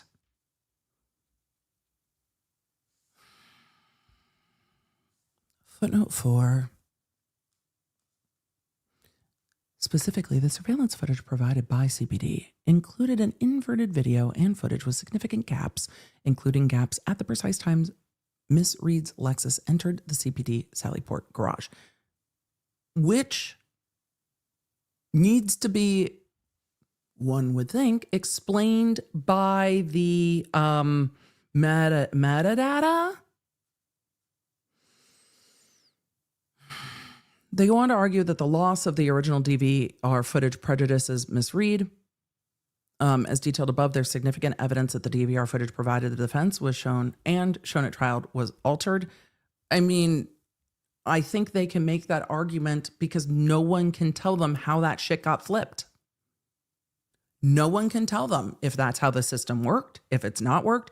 The defense is allowed to make the inferences. This is not a wild inference to make, because nobody has said this is how it happened. Nobody can say how that shit ended up flipped.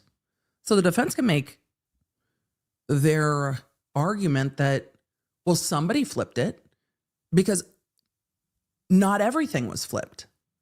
So if the DVR just saved data flipped, then all of it would be flipped. But some of it being flipped and some of it not being flipped, then what?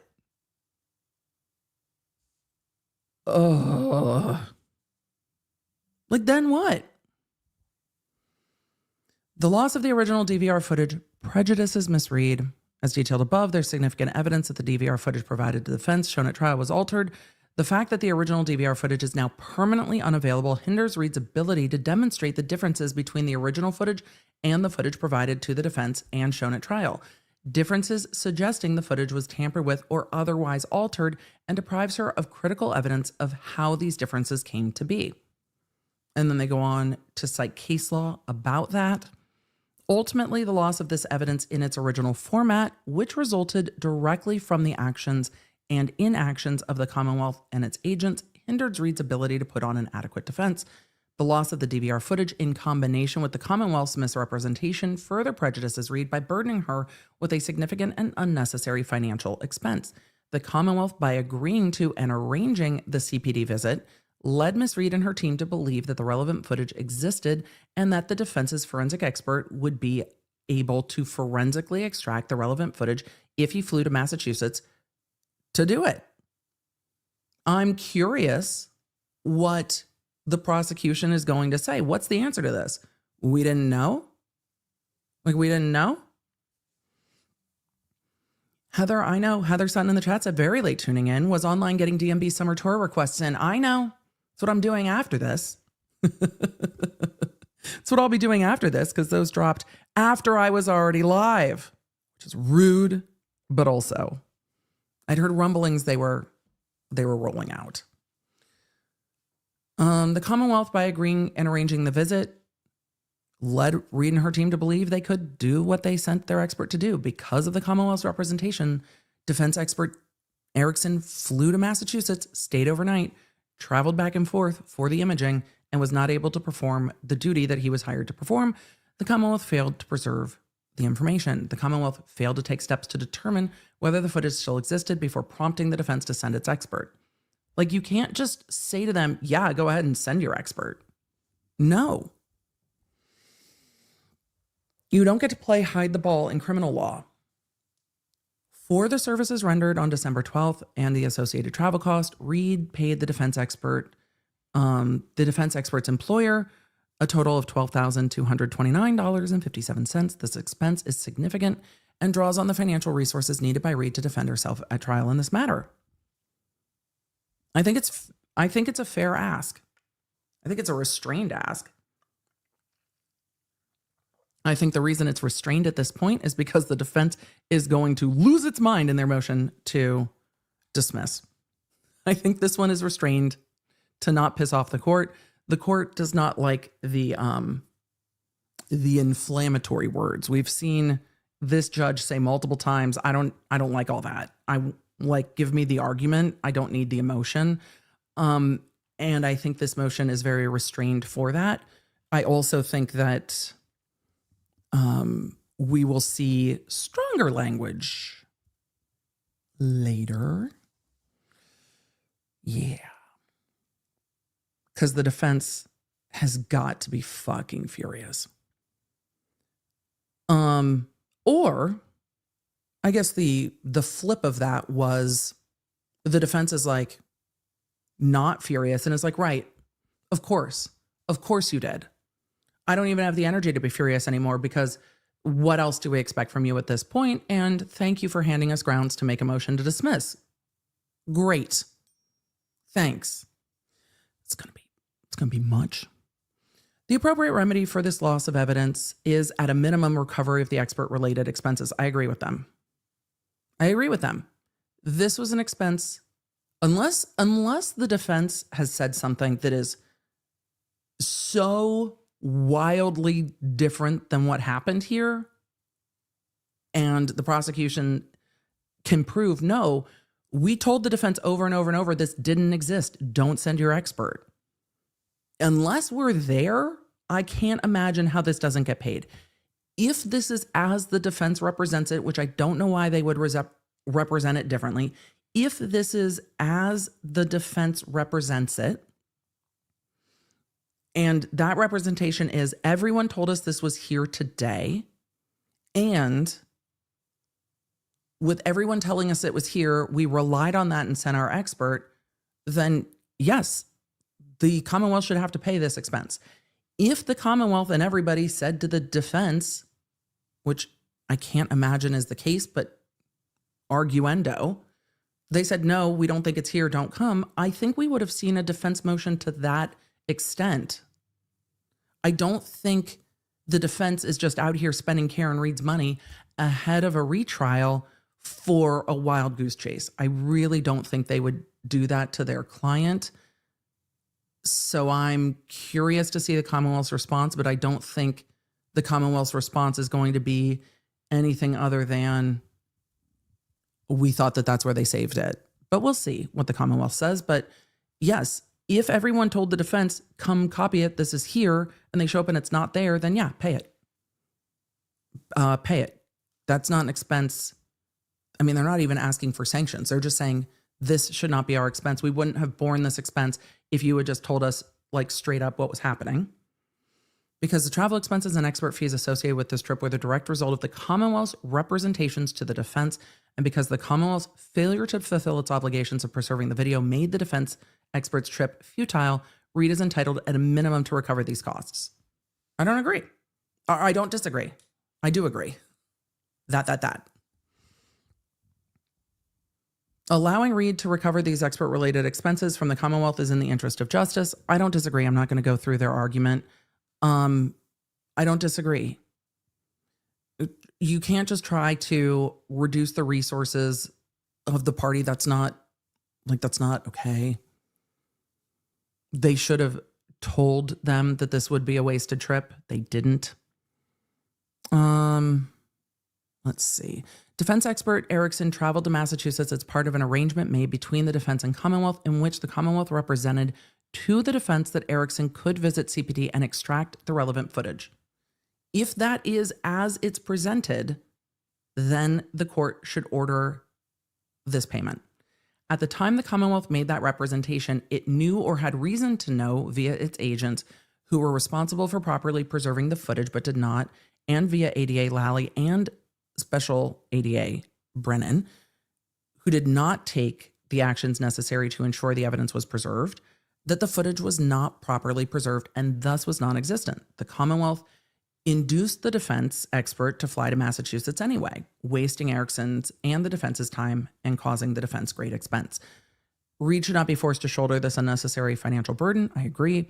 The travel expenses and other costs associated with Erickson's December trip were incurred as a direct result of the Commonwealth's failure to meet its obligation to preserve the evidence. That expense is over $12,000, and the Commonwealth should pay it. This is not a motion to dismiss. This is a motion to reimburse the expense. And I think that they should. Because it seems to be their fault, and it seems that this was avoidable. We're going to look at the defense affidavit.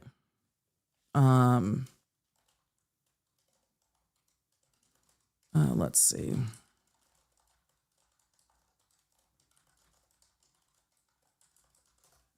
Affidavit of defense expert Erickson in support of the motion to recover. To the extent that any of this is verbatim what was in the motion, we'll skip those points, but I'm curious to see what is in here. But Erickson's a IT and mobile device forensic analyst. This is the company they work for, retained as an expert in the case to analyze the DVR for Canton PD. December 11th, traveled from Arizona to Boston, stayed in a hotel for one night, and then returned to Phoenix. It's not like they were extending that trip beyond what was necessary. It was literally we're here, we're going to download it, we're back to the airport. This wasn't a vacation by any means. The purpose of the trip was to allow me to extract surveillance video from the Canton Police Department's DVR system in a forensically sound manner, which aligns with the methods accepted and commonly used in the digital forensic community, as well as review any video that was obtained. Arrived December 12th, began the review. 9 a.m. was met by Colleen Crawford, who I was informed is the multimedia director and certified forensic video technician from Norfolk District Attorney's Office, as well as 3 other individuals. Crawford expressed surprise that I was there to do this work. Relatedly, skepticism that the footage would still exist. I asked whether anyone had accessed the system to determine whether the relevant footage was even present, and they answered no. What the fuck?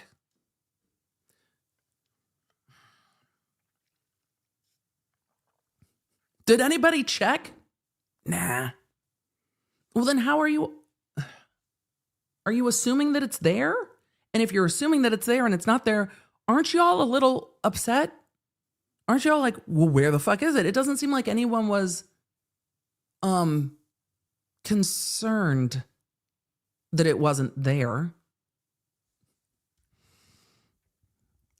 Miss Maya in the chat said this could have been an email. Yeah. And the email would have been, hey, it's not here. Don't send your expert. And then it would have been different motions.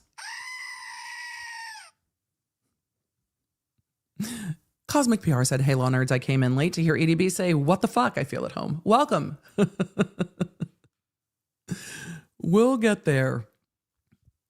After photographing the relevant DVR equipment, I began recording audio and video and then accessed the system. Initially, it appeared there were only 30 days of video. We saw all of this in the motion. The search returned 0 results. The drive didn't have enough space for more than that, which is not uncommon in these types of surveillance systems. It's not uncommon that they can do like 30 days, and that if one day is particularly busy and it records more, that it can overwrite it can overwrite faster. There's nothing per se a problem with having a system that automatically overwrites. The problem is that it was known, and at least some of it was preserved. It needed to be preserved. And once the criminal case starts, it needs to be preserved. And some of it was, but all of it needs to be. And where the fuck did the rest of it go?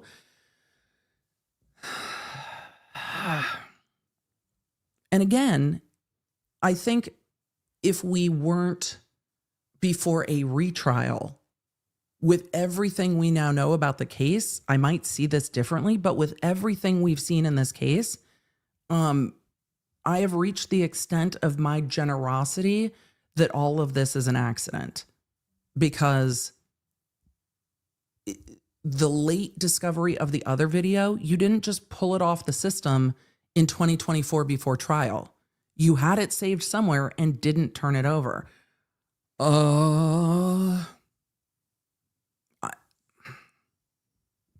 The fuckery is just. It's just. And it's not just one thing.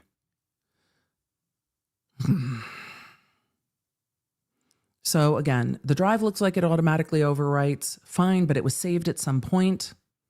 Next, I began the process of generating any activity logs for the date of interest. This ran for an abnormal amount of time without showing results. When asked whether the system behaved this way and whether I could expect it to complete the request, they're like, no, you just got the spinny wheel. The person on site who was most familiar with the system shrugged and said he didn't know. After investigating approximately 10 minutes into this and similar actions with no results, I determined that the relevant activity logs were also gone. If the activity logs magically appear, I will also lose my mind.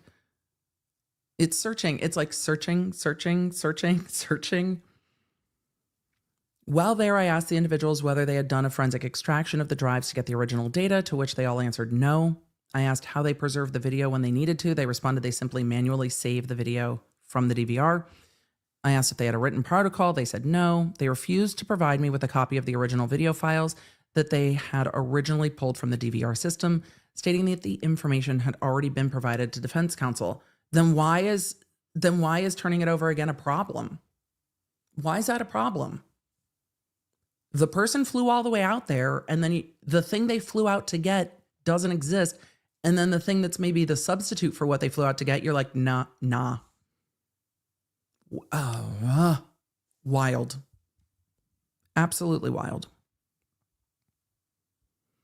When asked how they produced the footage to the court and or defense, they seemed confused, which is, well, how did you turn it over? They're like, IDK.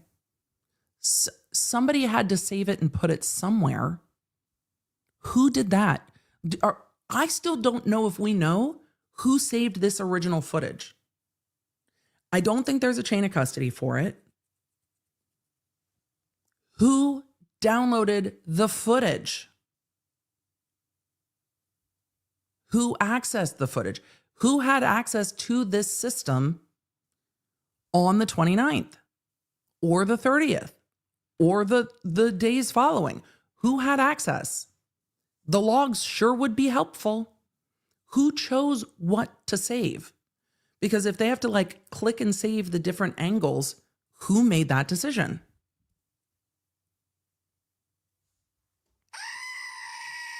Bruh.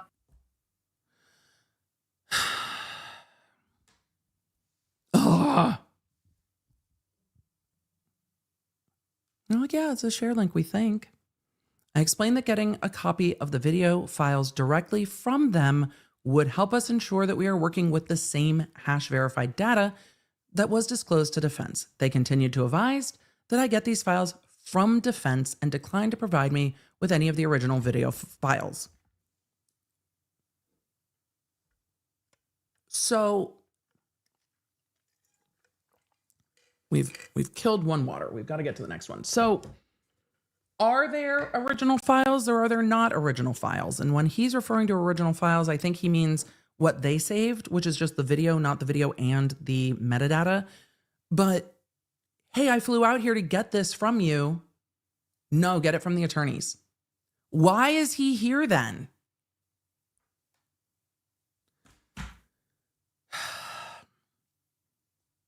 I still don't think we know who originally extracted it. The way CPD technicians extracted the video from their DVR system is insufficient for forensic purposes and has resulted in the permanent loss of the original surveillance video data. The DVR system, like most, stores videos in a proprietary format. CPD uses the DVR interface to pick and choose which videos to save. Who did that? And then the data is converted from the system into a playable format. The resulting file is almost always of lesser quality. I mean, I don't know how they would know unless they know that system well, but the resulting file isn't going to have the metadata. Lesser quality than the original, and because it exists in a different format, the resulting file will not hash verify the original. As such, forensic experts cannot properly test the authenticity and integrity of the video. Due to the Commonwealth's failure to preserve the evidence, I was unable to extract the DVR system as arranged. And then expenses. Plane fare, $2,000, one night hotel stay, $200, Uber trips, $300, food, $100, which seems positively restrained for 2 days, traveling. Fees associated with the work, $375 per hour, not an outrageous cost for a digital forensic expert. 15 hours of work performed at $375 an hour, not an outrageous cost. These costs aren't outrageous to me. I think it should be paid. I think it should be paid. What happens with the motion to dismiss is the bigger question, and we're just not there yet. So let's do a summary of this, and then I will go take a look. I was going to cover a different motion, but I'll go take a peek and see if I can find what was filed. So we will see. Thank you, Miguelina. You are the best. So let's do a summary of this real quick. Even though this was in quick bits this week, we're going to summarize it anyway. The defense wants the prosecution to pay for the over $12,000 that they spent sending their expert to Canton PD to directly extract an original video file of whatever was happening in the Sallyport on January 29th, 2022. And that expert flew across the country, showed up at Canton PD, and everybody was like, hey, what are you doing here? That's not still on the DVR. And when the expert said, how about the video logs? Yeah, those weren't there either. And when the expert said, hey, what about the video that you saved? Can you provide that to me? The expert was told, no, you need to get that from the defense attorneys. It was already provided to them. Well, yes, it was provided to them, but in their motion, they say that what was provided to them, part of it was inverted. Part of it was not disclosed until after the first trial in October of 2024. Part of it was disclosed during trial in April of 2024, and a brief amount of it was provided in April before trial started. So either way, that video logically had to have been saved at Canton PD somewhere in the 30 days following January 29th, 2022. And yet the defense didn't have it until April of 2024, and the rest of it, if it's the rest of it, until at least October 2024. The question the defense has, and I can understand why they do, is, well, is this all of it? Is it not all of it? Who decided to download it? Did we just download every camera angle? Was there other footage that's not been provided? Was there other footage in that 42-minute gap that was captured by the DVR system on January 29th and not saved? Did you choose not to save that file? Was it deleted? Did it ever exist? But without the metadata, it's hard for the defense to make those arguments because they don't know. But when you're looking at a critical piece of evidence, part of that evidence being destroyed or diminished or deteriorated because it wasn't properly preserved is a problem. The defense notes in a footnote of this filing that they will be asking for a motion to dismiss. And the question many of you have is this case going to get dismissed like Alec Baldwin's case? Is this now a Brady argument? Is this Brady material being potentially exculpatory evidence that the defense should have had that the prosecution didn't turn over? And while we have not seen the prosecution's response to this motion, we have not yet seen the motion to dismiss, but I can understand those questions. The condition of Karen Reed's SUV is a critical question for this trial on the day of January 29th. And for footage to be brought into trial, it should be valid evidence, meaning you should know the chain of custody for it. You should know how it was preserved, what was preserved, what can be preserved.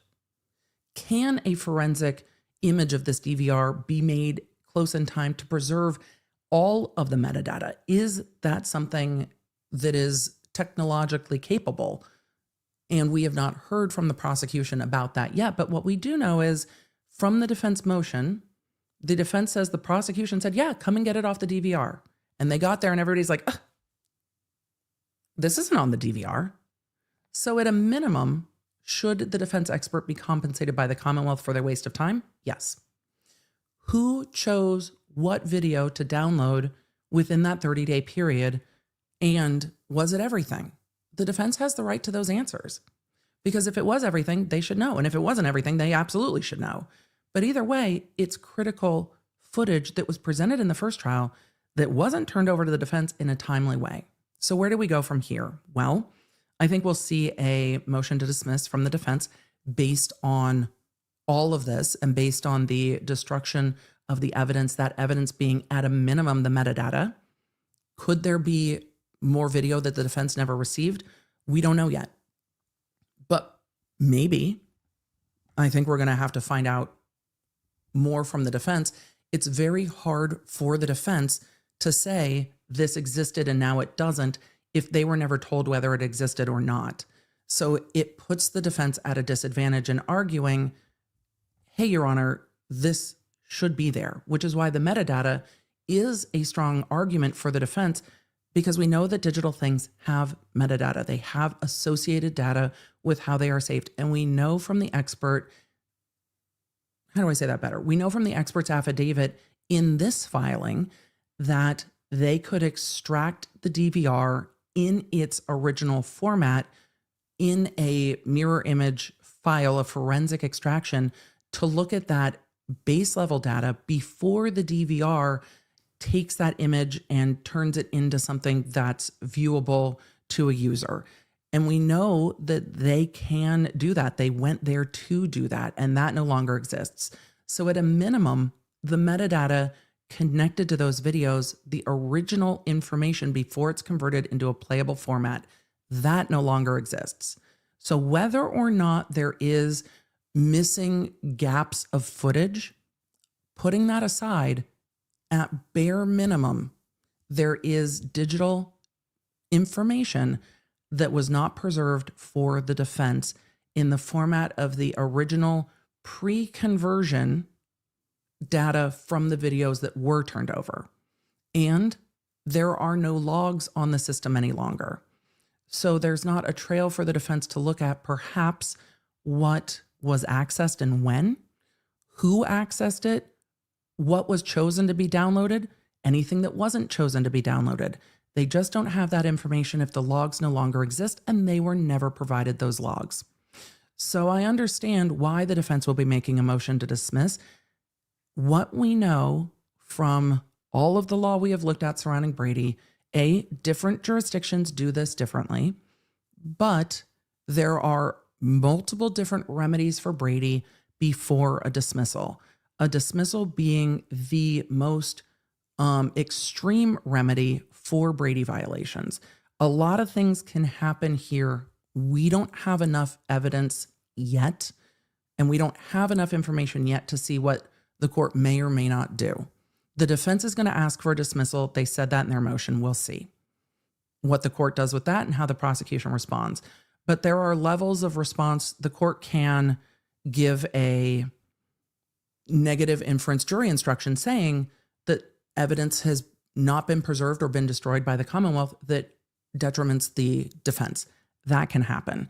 The evidence can be kept out. That can happen. The prosecution can be sanctioned in other ways. That can happen. So there are remedies before dismissal, and I want to see more information on this. But for those asking, why isn't this the same as the Alec Baldwin case? The law in New Mexico is incredibly friendly to a defendant when things are discovered in trial. Also, one of the factors that went into Judge Summers' ruling in Baldwin was everything that happened before in that case and the egregiousness from Judge Summers' perspective of what happened with the prosecution leading up to that case, the certification process that all evidence had been turned over, and the testimony in trial. In New Mexico, the discovery of information after trial to turn over a conviction is actually a higher standard than when it's discovered during trial. During trial, there is more ability for the court to dismiss the case than after trial. Now, if that breaks your brain logically, I understand, but it's a different standard. After trial, you have to prove that it would change the result of the trial. And we are now in that gap between a first trial that was unable to reach a verdict, and we are still waiting on the Supreme Judicial Court to decide if the jury can be questioned about that or not, and a retrial. So there might be evidentiary remedies short of dismissing this case, but I would need to look at that motion, and I'm interested to see the defense laying out other issues that they've had. I did not cover this case before it went to trial, other than knowing it was existing. If there are prior Brady violations, if there are prior discovery issues, that's going to factor in here, but the court would have to take those in consideration if they've been found. I don't know if that's happened here or not. We will have to take a look. I'm sure the defense will lay it out in their motion to dismiss, and how this went down, we are going to have to look at, because at some point this video was saved, but I don't know if originals were ever saved. And that's going to be a different situation than if originals were saved and then destroyed or not preserved later. So what the court had previously ruled on discovery motions will become relevant in the defense's pending motion to dismiss. We will see. With everything that has happened in this case, I understand that the overwhelming sentiment is going to be, how is this still going? I get it. I absolutely get it. I have those questions too. So I'm curious to see how the defense lays out the discovery issues they've had and how all of this went down. But we have to get first to the court deciding whether or not defendant Karen Reed will be reimbursed for this waste of their expert's time.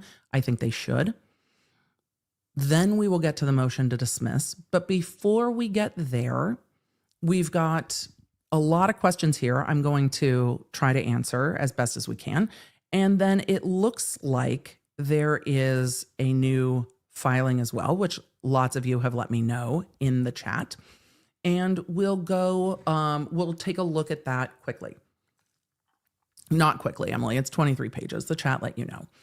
But we're going to take a look at those things. So I'm going to answer some questions, and then we're going to transition into motions that lead up to Friday. Friday is a hearing regarding whether or not there will be a Daubert hearing regarding digital experts. That's the motion that's been filed today by the defense. We've got the prosecution motion that we can look at as well. Those are pending for Friday. This motion is not going to be taken up on Friday. What we know about this judge is that this is going to be put on calendar for another date. The prosecution hasn't responded yet. They haven't even had time yet because this was filed on the 23rd. There's going to be a lot of litigation in this case leading up to April. And one of the remedies the court might find, short of dismissal, which no one's going to find satisfactory, one of the things the court might do short of dismissal is say, fine, we will give the defense more time. We will push this out. I don't think that fixes this for defense. This isn't a circumstance where the defense is like, we need an expert to have more time. If the thing doesn't exist, more time never fixes that. So we will see. I'm going to answer some of your questions as best as I can, and then we will get into the rest of this. Let's see. Let's get to some of your questions. For everyone who gifted memberships, thank you. Lots of you did. I've saved lots of questions and super chats in the chat. If I don't get to it now, we're going to try to get to everything after we cover the next motions. Thank you, Janelle, for the gifted memberships. And let's see, we have more of them here with gifted memberships. Thank you so much for that. Sam Q said, does Brennan have the ability to drop charges? In theory, Brennan should have the ability to drop charges. However, I don't know how the Norfolk County District Attorney's Office works in that way. And God, the weather is so dry. The hair is so, like, everything is dry. So the amount of lip moisture needed is extreme. The lack of moisture in the air is extreme. It depends on the amount of authority given to DAs in this DA's office. I do not know if, based on the nature of the charges, that's a decision that would have to be made by all the higher ups. It seems to me in a high profile case that what is likely, and this is speculative, this isn't an office I ever worked in, what seems likely by the way that government organizations work is that it would have to ultimately be made by the heads of the office. If this is a smaller office, then also the elected DA would have to make that call. So in theory, could a prosecutor choose to dismiss charges? In theory, yes. But in practicality, that generally is an office level decision or an elected DA level decision on a case that is high profile and that does have serious charges. So yeah, when you're dealing with how things are broken up in a given office, this seems like the kind of case that would have to go all the way up to the elected DA. Could Brennan have chosen not to prosecute this case? Yes, Brennan is being hired in as a special prosecutor. Brennan could have said, I'm not touching that. And that's kind of where Brennan has choice. But prosecutors have ethical obligations too, to say, like we saw in the Rust case, where you saw Erlinda be like, yeah, no, this is the only thing to do at this point is dismiss the case. And Erlinda saying the only thing to do here is to dismiss the case. And then when that request was not respected, Erlinda said, then I'm out. But there are chains of command in DA's offices, but each prosecutor also has their own independent ethical duty. And I have seen prosecutors wield that with cases being yeeted back at bosses saying, if you think this should go forward, do it yourself. So yeah, does that feel dramatic? Maybe, but your ethical obligations come first versus what your boss might want. And it does take effort. It does take effort to put your foot down. But if you can't do that, then it's not the right job. So, and it doesn't seem to me like Brennan's a shrinking violet that would be concerned to speak his mind. It seems like he's been an attorney quite a while and has the ability to say, nah, this is not what we're going to do. Donna asked in the chat, Emily, is this going to be known at the second trial? How do they move forward? It's going to depend on what happens with the motion to dismiss. That motion hasn't been made yet, so we do not know yet. So we just don't know. Sage said, are there rules on evidence being entered in during trials when there's no chain of custody for 14 weeks, for example? Yes, there are rules. And there are motions that come before trial where those things are argued. We're seeing that tomorrow in stream when we cover Corey Richens. We're going to see those pretrial motions. I did not cover the pretrial motions in this case. Those are things that are argued over pretrial, and then during trial, we did see argument over the Sallyport video, and a lot of the response to that argument was, well, ask it on cross. And that's not always the right result. Alias asked, can a judge dismiss a case and how? Yes, judges can dismiss a case. There are lots of ways that can happen. The defense here is going to make a motion to dismiss, and they are going to have, I imagine, full hearings on that. We're a way away from that, and we're not there yet, but we will see that play out over the next month or two. We will see, I think, some hard fought arguments on a motion to dismiss for this, amongst other things. Leslie in the chat asked, has anyone in the department been fired due to all of this? Not yet, but we have seen, well, actually, let me be more specific.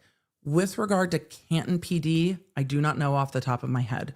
With regard to the state troopers, I have not seen anyone fired yet. There have been disciplinary actions, but the disciplinary actions with regard to Trooper Proctor are ongoing.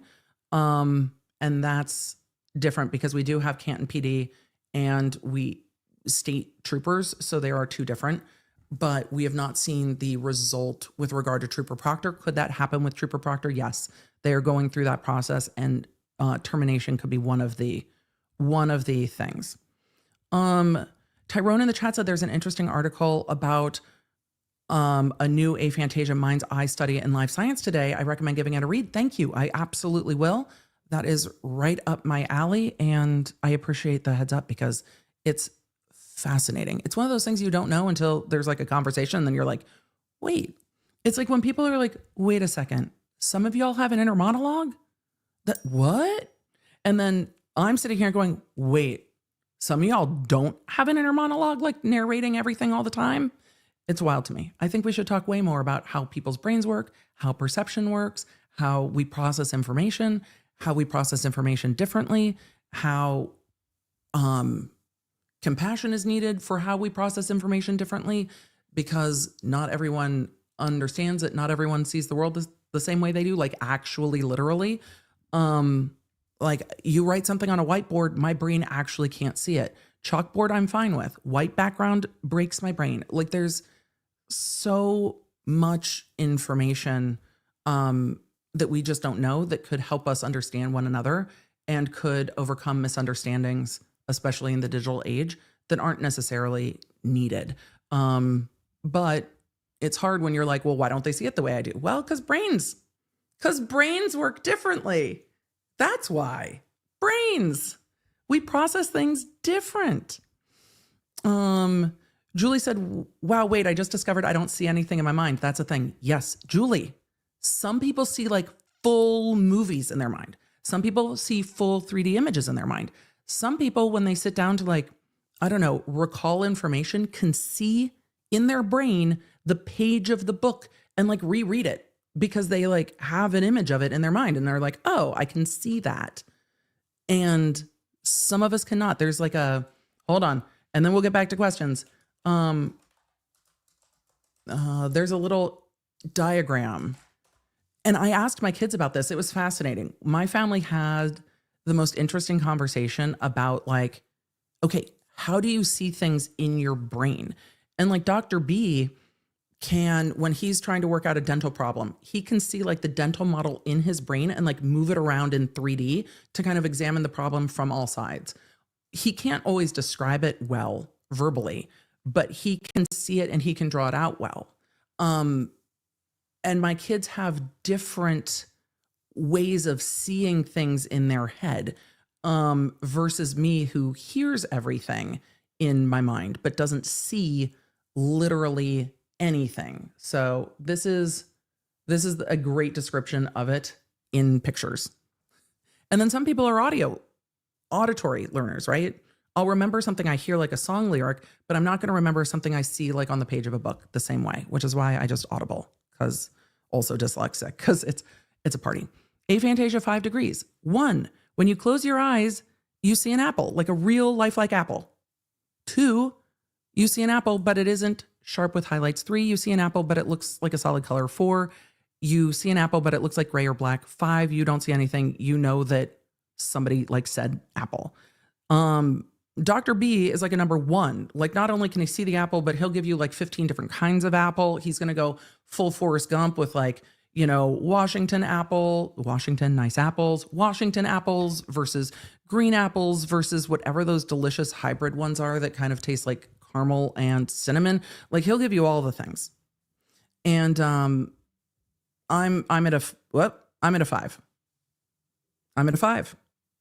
Zip, 0, nothing.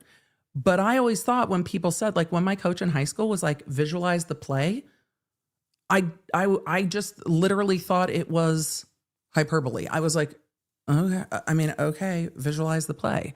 But now I'll see athletes, particularly when you see like gymnastics, you will see athletes sitting there physically moving through their routines different than just watching it play back. But when everybody's like, visualize it, I'm like, what? I have to, I don't even know what you mean by that. So anyway, there are different ways that our mind's eye works. Do we talk about this in schooling? No. 5 is a gray square to tell you that 5 is empty space. It's a representation of empty space. So it's different. Just different. So anyway, Aaron said, so your dreams are in conversation. If I remember dreams, because I do not dream a lot, but if I remember dreams, they are dialogue. So yes, or feelings like vibes, which is a strange thing, but like visualize it. Okay. Talk me through it because I can't visualize.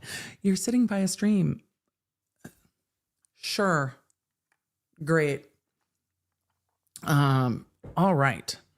Valerie said, what if I see a bag of apples? It's time for lunch, Valerie. It's time for lunch. I don't think the amount of apples matters. I think it's the nature of the depth of the visualization, because there are different ways our brain sees things. That's all. So hopefully that that conversation helps. LJV said, me too, Emily. It blew my mind when I first discovered people actually see something. I thought it was a figure of speech. Right. Because we don't talk about it.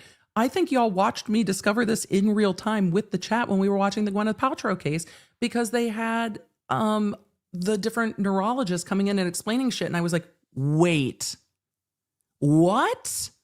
So that's when we started having this conversation. Yep. Don't see a movie. Don't see a movie. So, yep. It just, nope, no movie. All right. We're going to get to a few more questions and then we'll pull up the things we're doing.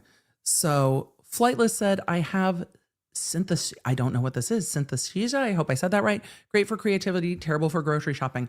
My husband can write out a grocery list if he is not the one grocery shopping, with where things are in the store. So if he writes a list, if I'm the one going to the store, he writes it in order so that if I'm going around the store to the right, everything is listed that way. And I'm like, how do you do that? He's like, well, I know where it is in the store. I'm like,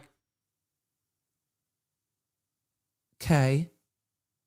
And then and then I just follow his directions. It's great. I'm like, thanks, Dr. B. Though most of the time it is him going to the grocery store, because there are times it overwhelms me and I come home and he's like, you have lots of snacks. And I'm like, shit. I am much better at snack shopping than I am at like planning things out, which is fantastic.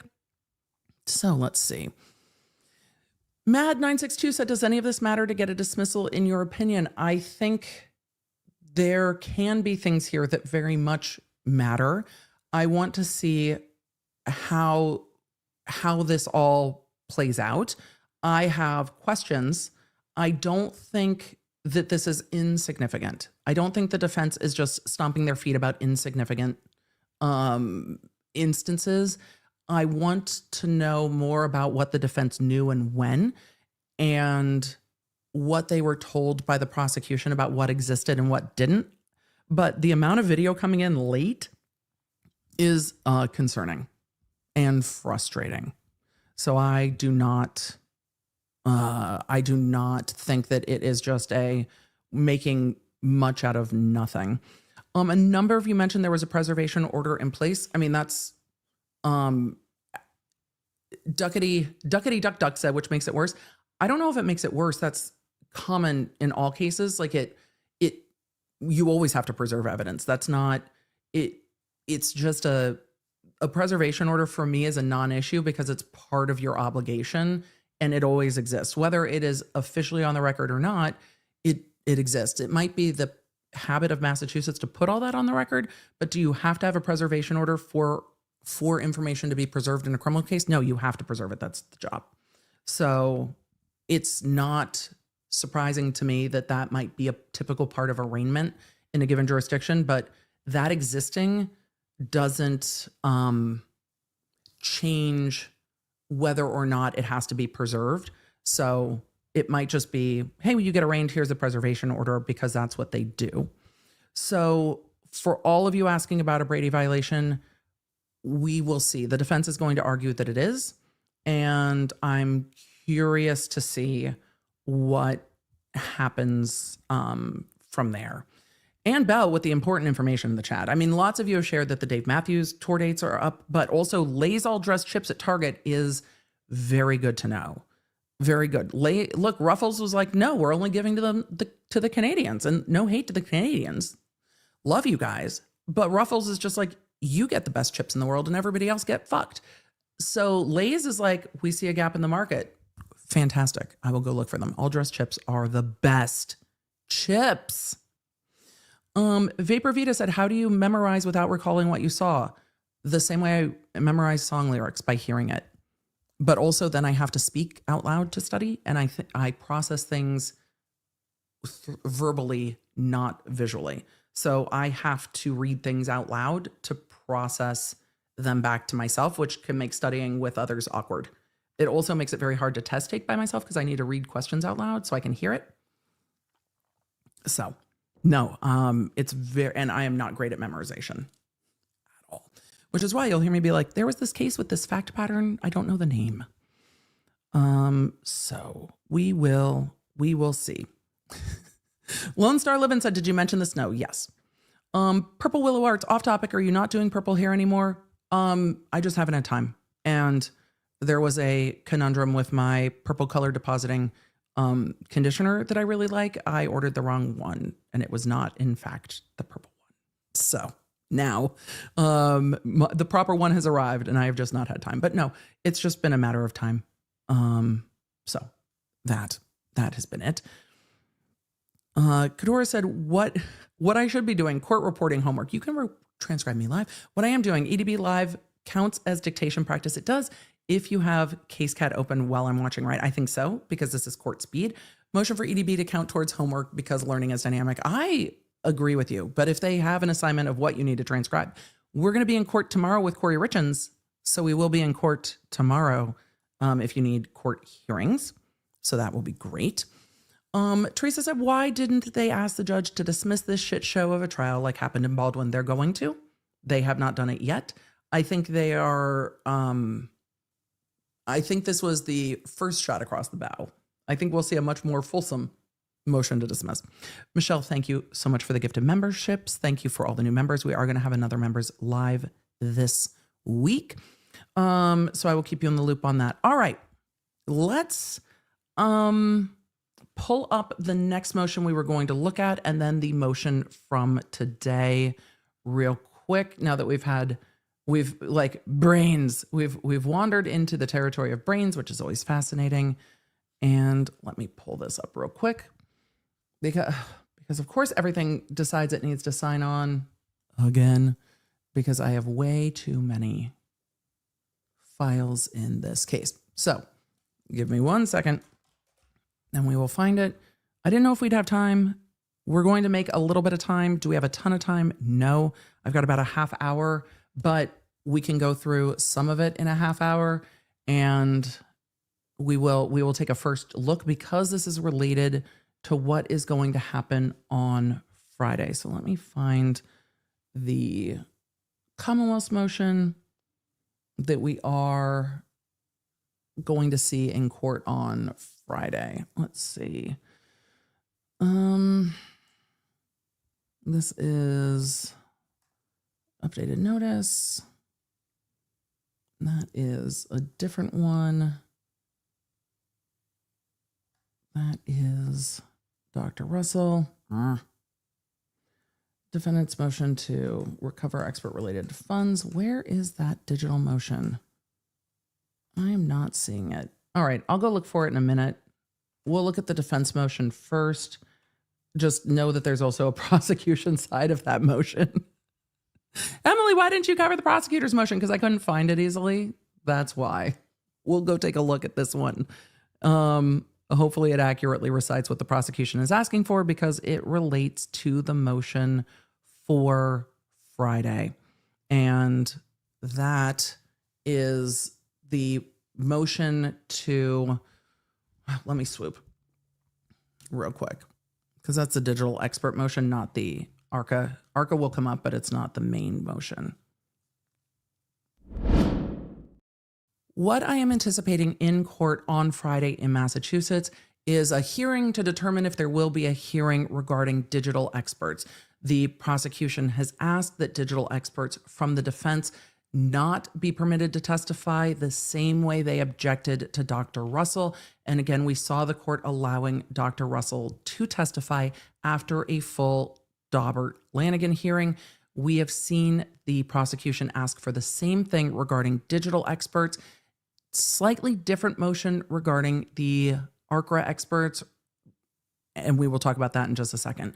So for the digital experts, the prosecution is saying essentially, hey, we need to have another hearing, another Lanigan Daubert hearing to determine what scientific methodology was used, if these experts are proper experts, but the court can review the motions and determine if there will be a hearing or not.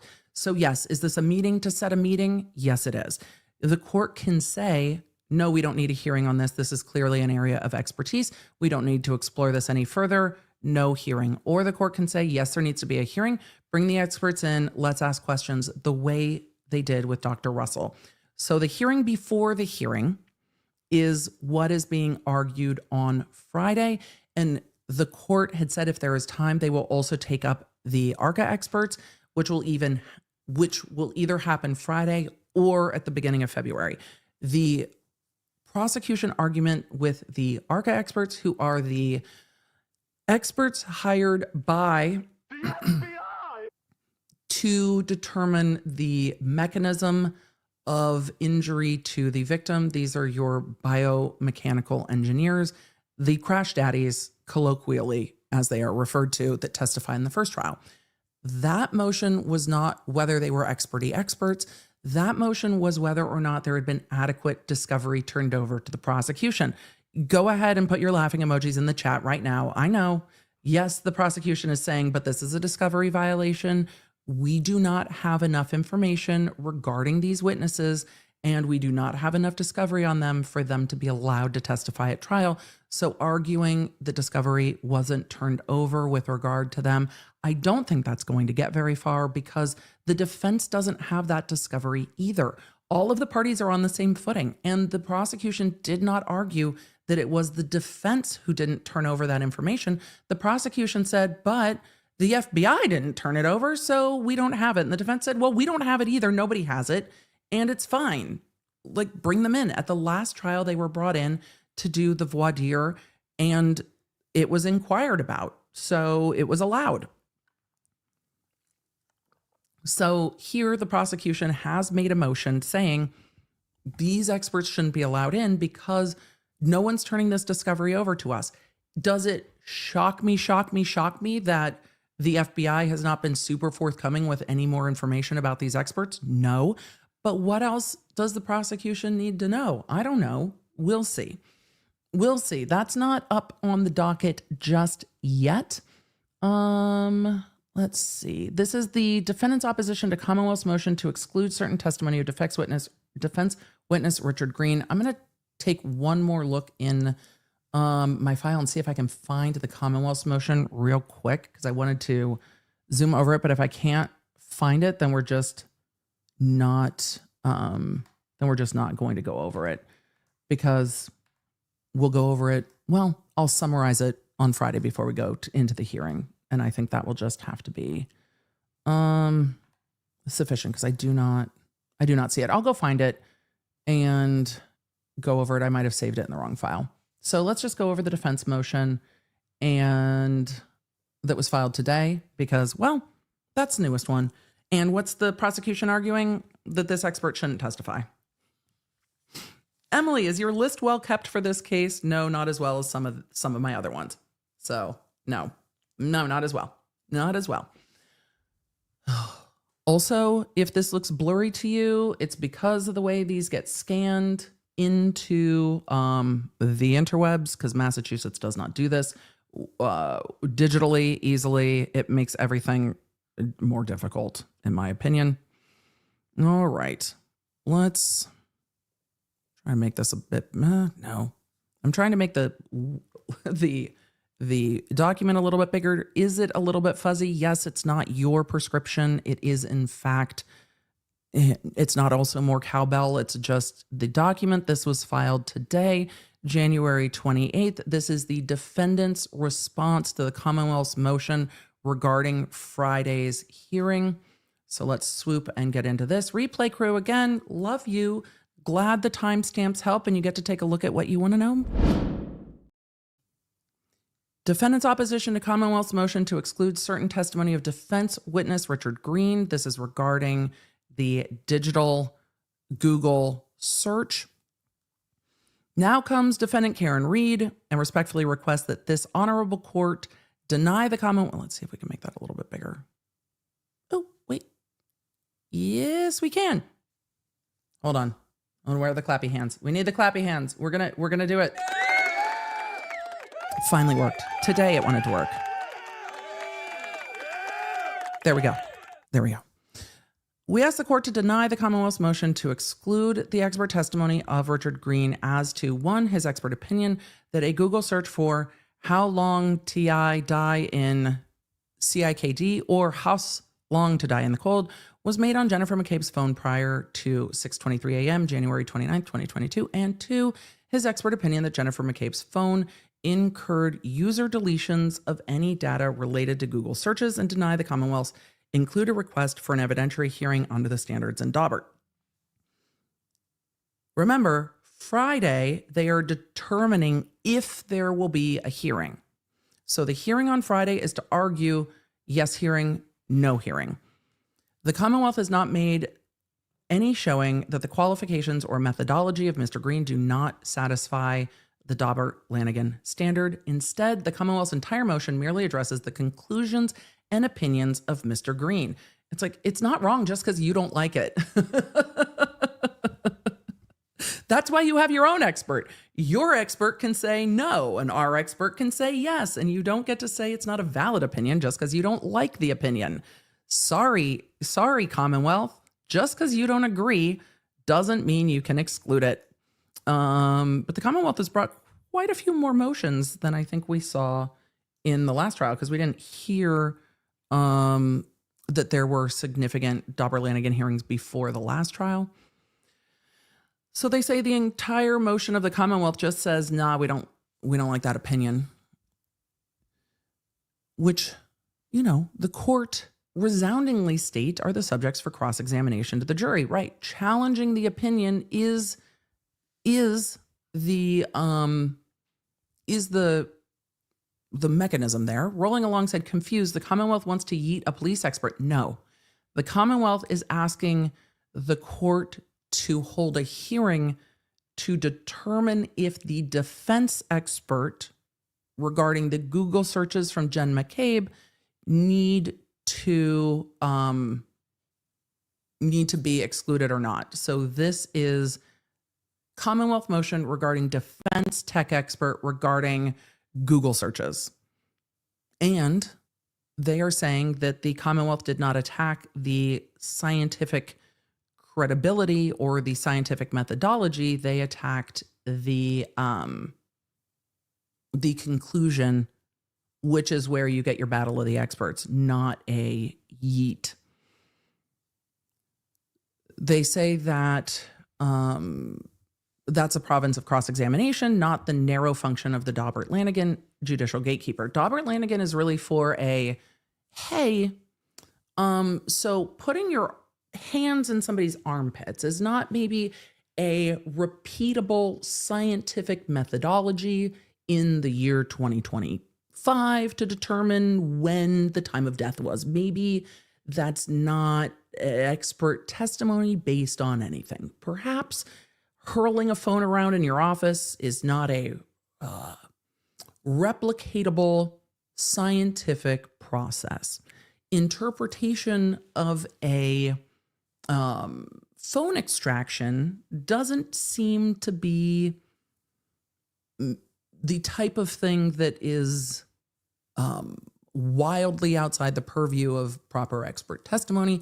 And all of these experts have said, hey, I'm an experty expert in this area. and I interpret this phone extraction this way. And then the different expert says, right, I interpret the phone extraction that way. That is what a battle of the experts is for.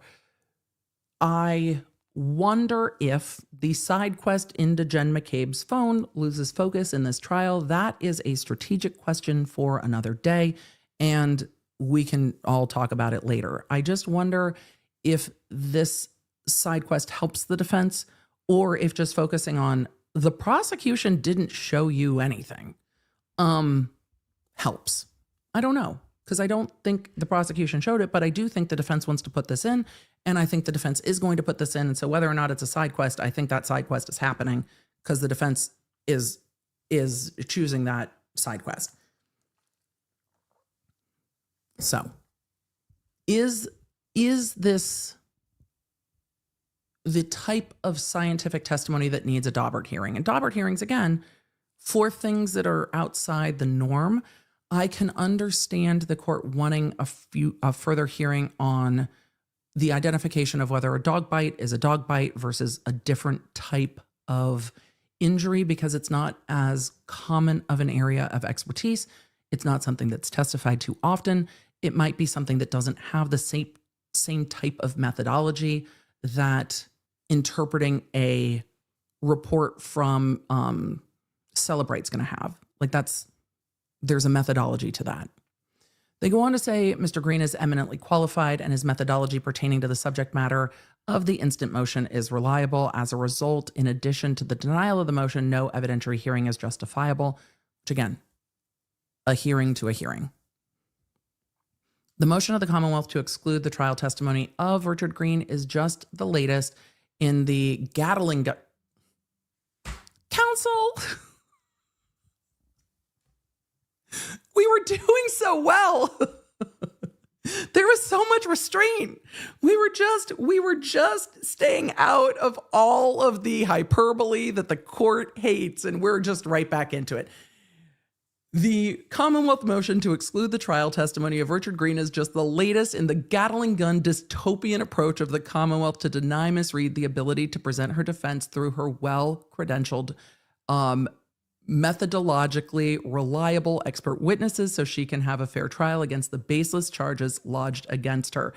But counsel, dystopian, look, if this says dark arts of Google somewhere, I'm going to lose my mind, because counsel, I understand the indignation of the defense, but they know that this kind of argument pisses off this judge. At some point, you cannot, because the judge reads this and goes, ugh, stop it. But I understand that they are trying to draw up the imagery of a spray and pray approach to denying defense experts. But it's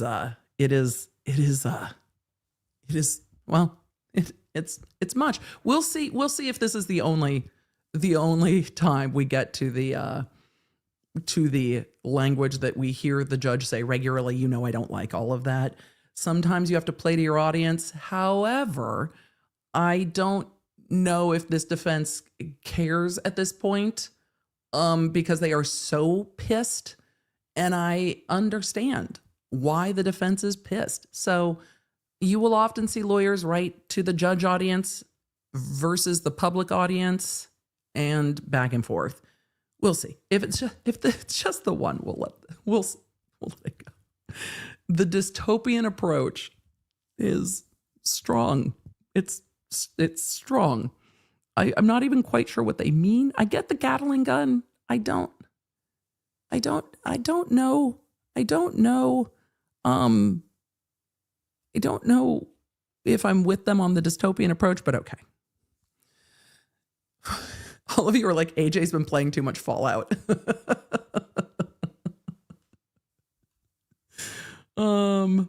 Fair enough. Let's see.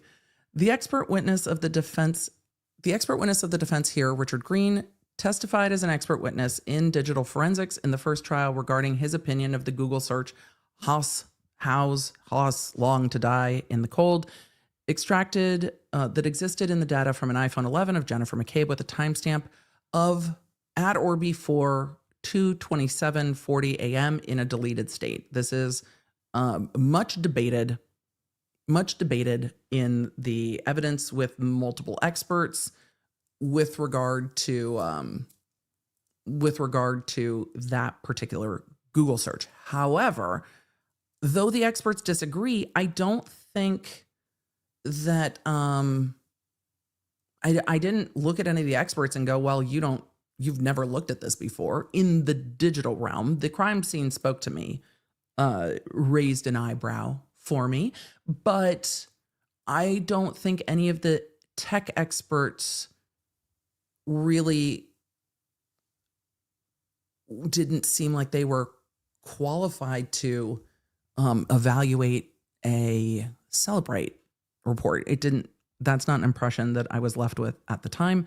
The experts are going to fight and the jury gets to decide which expert makes more sense. So they go on to say that Mr. Green testified at the first trial without any objection from the Commonwealth as to his qualifications or methodology, and for good reason. Green has been accepted into several United States courts as an expert in digital forensics, which is also a difference between this motion and the motion we saw with Dr. Russell. Dr. Russell had not testified in court other than in this case with regard to injuries from a dog. Does that mean that she's not qualified? No, that's not what I'm saying. It means that it was a newer consideration. This is not new. This is not outside of the norm. You know, courts get a little sketch about outside of the norm. And so trying to do something new or different is harder for courts versus digital forensic experts review Celebrate extractions literally all the time.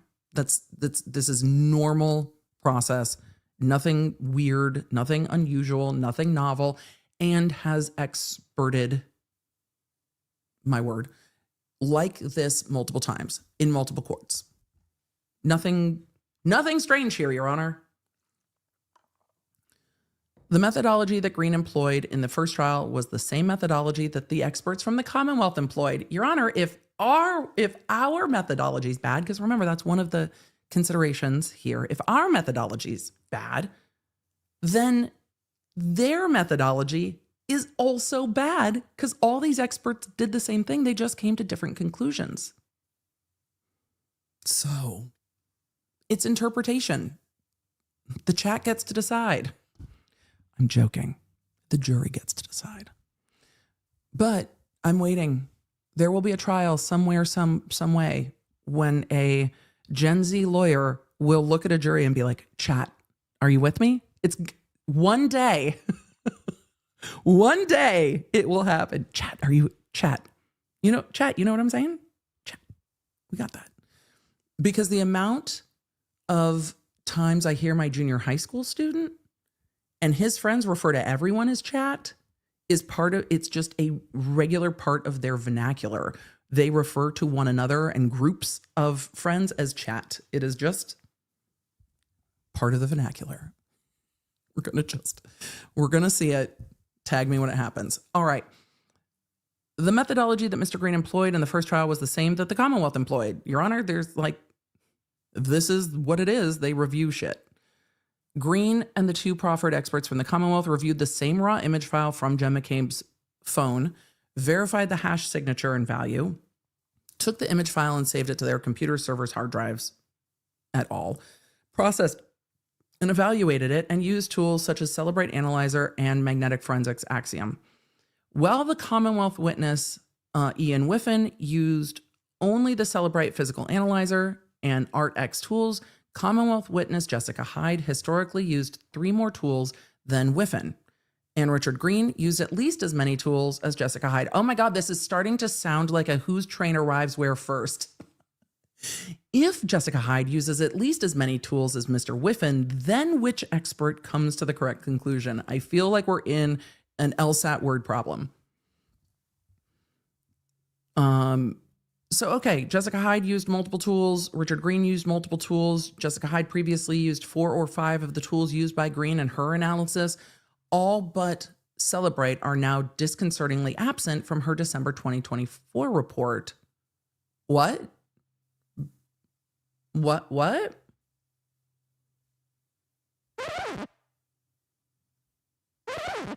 What? Notably, although Jessica Hyde previously used 4 of the 5 tools used by Richard Green in her initial analysis, all but Celebrate are now disconcertingly absent from her December 2024 report submitted with the Commonwealth's motion, despite her admonitions in her previous reports that it is best to use multiple tools. I'm going to pull up the Commonwealth motion and give you a summary on it Friday, because I'm wondering if that is her expert stance just for this motion, or if she has an updated report for trial. So it could be one of 2 things. I will look at the Commonwealth's and let you know Friday, because it could just be for this motion, because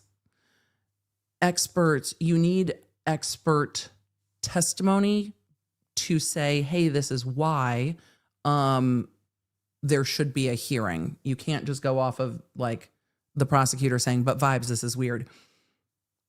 But they say that in her report submitted with the Commonwealth's motion, she only relies on Celebrate. That might be just for the motion.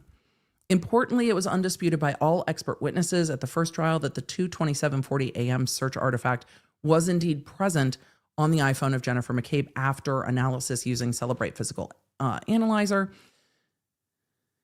It is thus completely inexplicable how the Commonwealth can now challenge the methodology of Richard Green, whose methodology is the same as and then more comprehensive than the digital forensic witnesses for the Commonwealth. I mean, that's a fair point. It is the opinions and conclusions, not the methodology of the witnesses that differ, but that difference is not a Daubert-Lanigan issue. That's what we said earlier. What has changed since the first trial?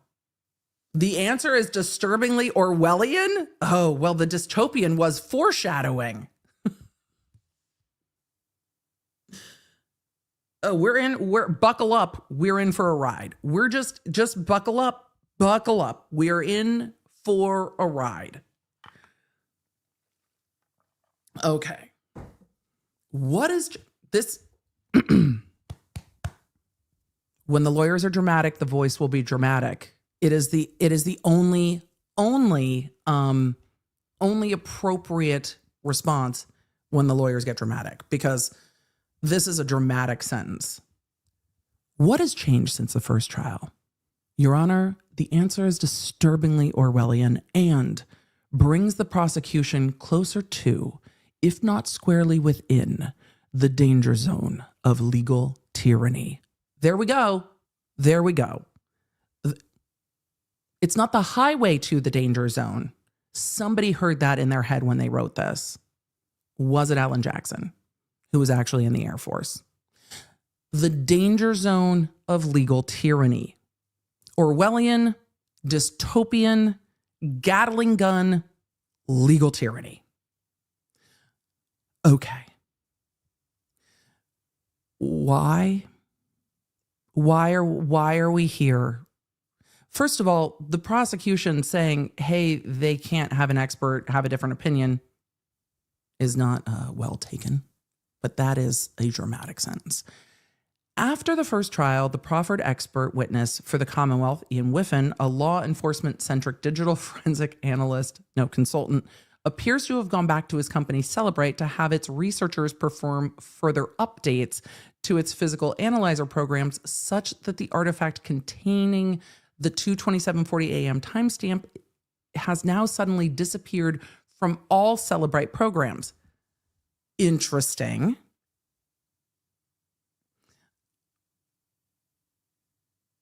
See the January 2025 Green affidavit. Wait, chat, we're scrolling. What page are we on? We're scrolling real quick to see if it's attached. If not, I'll find it before Friday. We're going to have a lot to talk about Friday. I'm just scrolling to see if it's attached. 'Cause I'm curious. Not attached. I don't think. Okay. So I'll find that. And for those of you in the app, once I find it, I'll put it up. All right. Let's get back to where were we? Tyranny. We were at tyranny. That's going to be a really interesting cross-examination, isn't it? That Celebrate changed their program so that information was no longer available for Celebrate. Hold on. Where were we? Oh, I scrolled too close to the sun, and now we all are stuck in the pain of having to scroll back. So where is our Orwellian dystopian ridiculousness? We've gone too far. Damn it. What page are we on? Were we only on page 2? We might have been. Sorry, chat. This is monuments to the gods level of writing in this motion. Emily, you've now gone way too far. There we go. Legal tyranny. We've caught back up. So the defense is alleging that Celebrate, I wish I could control F myself, Brittany. I wanted to. And these documents are not searchable based on the way they are scanned. So they are not, just like in New Mexico, they are not searchable. It will not. So the defense is alleging that Celebrate, the company, has changed their tool so that artifact is now unavailable in the report. I will say that we had indication of that when Whiffen testified, and I don't remember which part of Whiffen's testimony it was, but when Whiffen testified, there was conversation that this particular notation, like on their chart, if I am remembering it properly, could be misleading because it could indicate that it is when the tab was moving versus when the search happened or when the tab was open or whatever.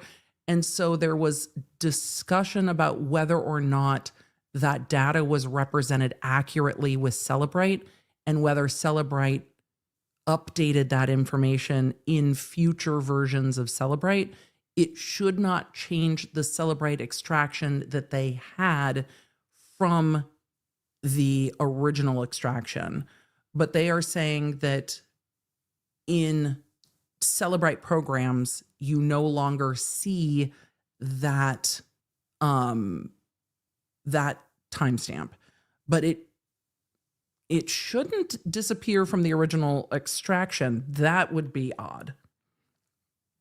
Like, they should be able to still run it through Celebrate and see that on the previous programs, though they're indicating maybe that is a problem because they said all Celebrate programs, not just the updated ones. So in the green affidavit, which we'll have to find, it says the 2:27:40 a.m. search artifact has now nefariously become, without explanation, the Orwellian unperson. Oh, we've gone all in. They're like, this is the analogy. This is the analogy. It now no longer exists. After I can't wait to see what they say on Friday. After Celebrate completely rid itself of the 2:27 a.m. search artifact that is incredibly inconvenient to the theory of the case of the Commonwealth now comes before this court saying the unilateral and unexplained Celebrate, quote, updates to remove the search artifact should control whether a jury is able to evaluate whose digital forensics theory about the artifact is most accurate. They should be able to discuss that artifact because it existed. And there are multiple forensic examiners who say that it means different things. That's the point of a battle of the experts. The experts say different shit and the jury decides.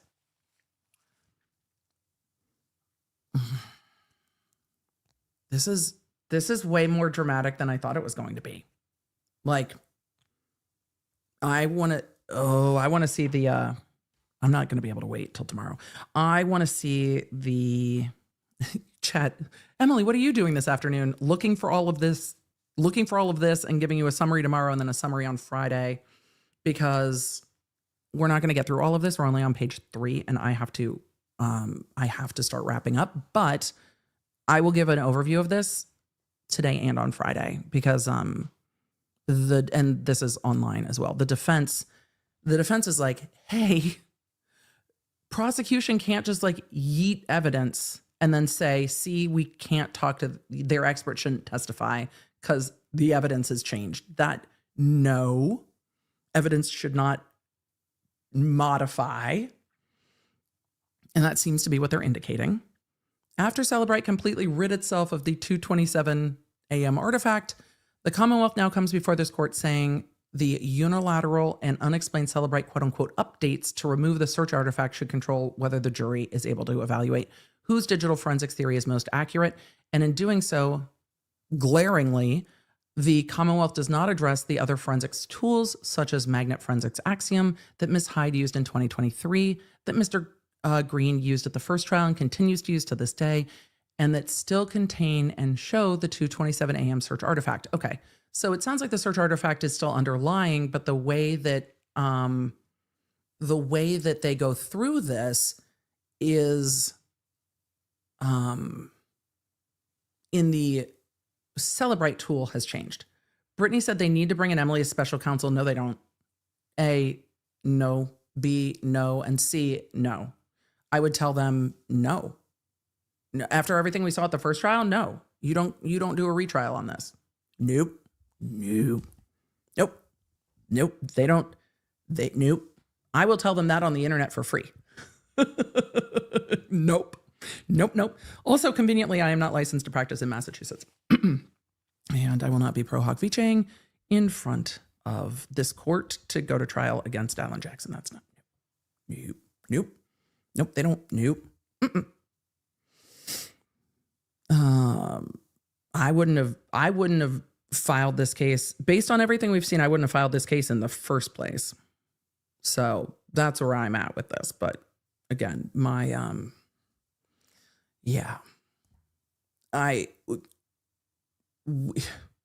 we saw that first trial. Additionally, the motion of the Commonwealth is legally insufficient on its face. The motion is not supported by one affidavit. Didn't you say there was an affidavit attached?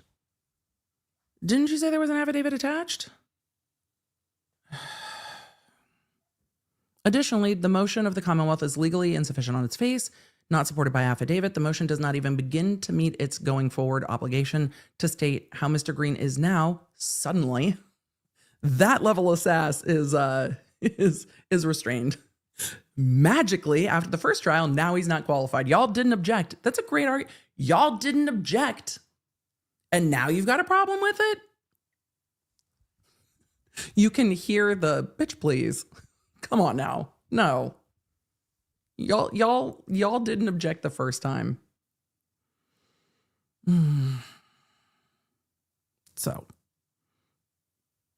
nor does the motion even begin to identify what the Commonwealth believes is the proper methodology to address the 22740 search artifact, or why the methodology employed by Mr. Green to analyze it is not reliable. Those are points that should be made. Perhaps his failure is due to the fact that Mr. Green is eminently qualified. Your Honor, they didn't argue it because, they can't, though. The Commonwealth's choice with regard to Dr. Russell, I understand. The choice here, I understand less. Your Honor, if he was qualified then, he's qualified now. Obviously. Why are we doing this? They go on to say to prevent the continued abuses to Ms. Reed by the Commonwealth, including the dramatic but not wrong including the bleeding of her financial resources and distractions from her and her defense team's preparation for trial, the invasion of the provenance of the jury, and other broader jurisprudential maladies, this court must deny the Commonwealth's motion and its included request for an evidentiary hearing. They're so mad. I mean, look, there are some filings that come in for me, and this is my threshold. All lawyers have their own threshold. There are some filings that come in for me way too fucking hot. And whether I feel that the motion or the filing makes a good point or not, sometimes it is way too fucking hot. And I'm like, damn, this is way too much. Do I think some of this language is not preferred by the court? Yes. But when we've seen this case play out to this point, like, I get it. I get why the defense is so hot. It's not like they're coming in at a 10 out of nowhere. This has been ramping up to a 10, but this sentence is going on the list of things, the danger zone, Gatling gun, like this is going on the list up there with building monuments to the gods of speculation. Like, I understand why we've gotten so hot in the filings. Like, I get it. Some of it's much, but I'm not as mad about it as I am in filings that start with the amp turned up to 27. Like, I think the defense has earned their build up to all of this being incredibly wrought. They are mad. They are mad. Also, the prosecution arguing at this point that the experts all using the same methodologies can't all expert. I get it. It's like, but Your Honor, what the fuck? If they can bring an expert in to do the exact same shit we can bring an expert in to do, how are they saying that none of the experts can come in? Make it make sense. Make it make sense. So I get why they're so mad. Some of it dramatic, yes. But we've got a danger zone. We've got Orwellian danger zone, and we've got jurisprudential maladies, which I'm not mad at all because, well, we just read the last motion, didn't we? I don't know. At some point, you've got to earn the drama. How do you guys feel? I feel like the defense has kind of earned the drama in this one with everything that we've seen and why they're mad. But where are you guys at? Some of the attorneys haven't earned the drama yet. They just come in at a 15 and you're just like, Jesus Christ, why are you so feisty? But I think the defense has earned the drama at this point as we're going into a second trial where they're so pissed and where it seems by everything we've seen that the jury is also pissed because the jury was just like, yo, we came up with verdicts. What the WTF? This whole thing is just, how are we still here? And how are we arguing this? Case history of the digital forensic analysis of the 2:27 a.m. search artifact. It's been 87 years. For all of you listening in the background, I'm now being dramatic and hyperbolic. But also, that's the vibe. For 3 years in this case, there has been no dispute over the methodology employed by the defense to address the issue of the 2:27:40 a.m. search artifact. On June 21st, Richard Green testified at trial as a defense expert without any objection. They could have put that in bold. We could have made that more dramatic. Without objection as to his qualifications or methodology, the use of digital forensic tools to analyze a raw image file. He stated in that testimony after receiving a raw image file of the data contained on Jen McCabe's iPhone 11 that Mr. Green used 5 digital forensic tools to evaluate and analyze the data on the image file. And then they list them. And then they cite back to the trial transcript. For all of you asking, why do they cite back to the trial transcript? Because YouTube videos of the trial are not the record. The trial transcript is. But because this was, and this is the thing, because this was streamed, people can go back and look for themselves as they are exploring what the fuck happened in this case, because the record exists digitally, which I think is good. It should. If there was ever a case that needed to be streamed, I mean, there's a few that we've seen, but this is definitely up there on the, how the fuck do you even wrap your head around what happened in this case without seeing it for yourself and without seeing the evidence come in for yourself? Like, if somebody just looked at me and was like, so no bullshit, this is how this investigation went down, and this is what the prosecution crime scene reconstructionist said, I would have been like, and they filed it. And then they would have been like, and then the pathologist said this, and then the injuries were that. And I'd be like, I did a lot of like vehicular cases. What?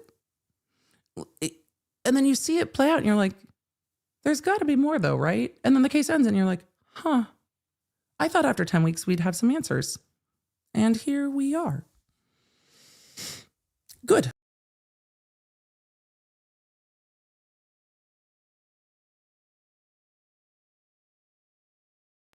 Apparently, I was so flabbergasted that StreamYard yeeted me. Just yeet?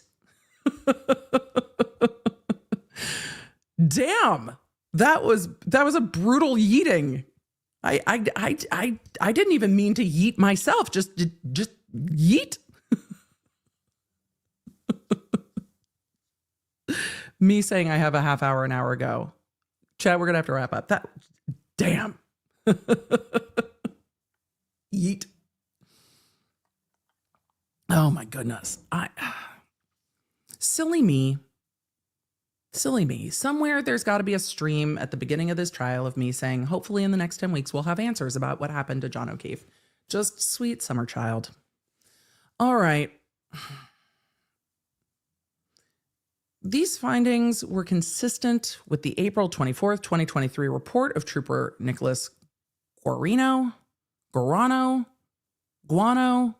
What? I'm sorry, Trooper Nicholas Guarino. I can't read your last name properly. My brain has gone full tilt rage at this point. The trooper reported that while the 2:27:40 a.m. search artifact did not appear on the version of the Celebrite physical analyzer he used for his May 4th, 2022 analysis of Jen McCabe's iPhone, Green had used the then newest version of the physical analyzer from Celebrite, which did depict the search artifact. The newest version was able to pull an artifact in the browser state DB wall file. How many times did we hear about the wall files? All of the tech people were like, I'm in heaven. Tell me everything. And the rest of us spent days going, remind me what the DB wall file is again. The newest version was able to pull an artifact in the browser state.db-wall file, house long to die in cold at 2:27:40 a.m. on 1/29/22, deleted. Inexplicably and unexplained up to this day, the trooper did not disclose in his report of a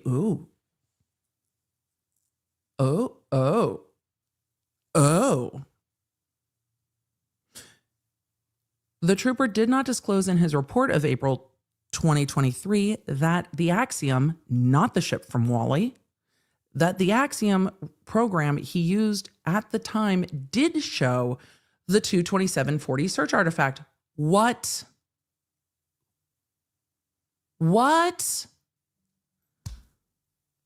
When did that report get turned over? So, no, there's no artifact. And then there's a report later? That's not the same. Chat.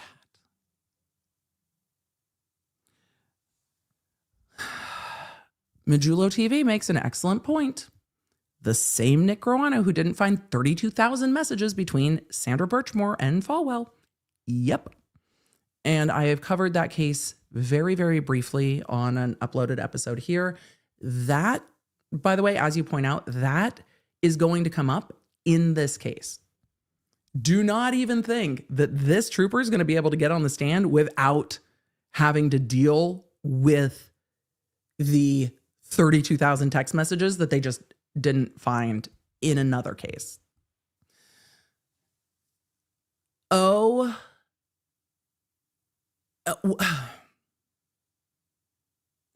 So what, we just didn't think it was just not important?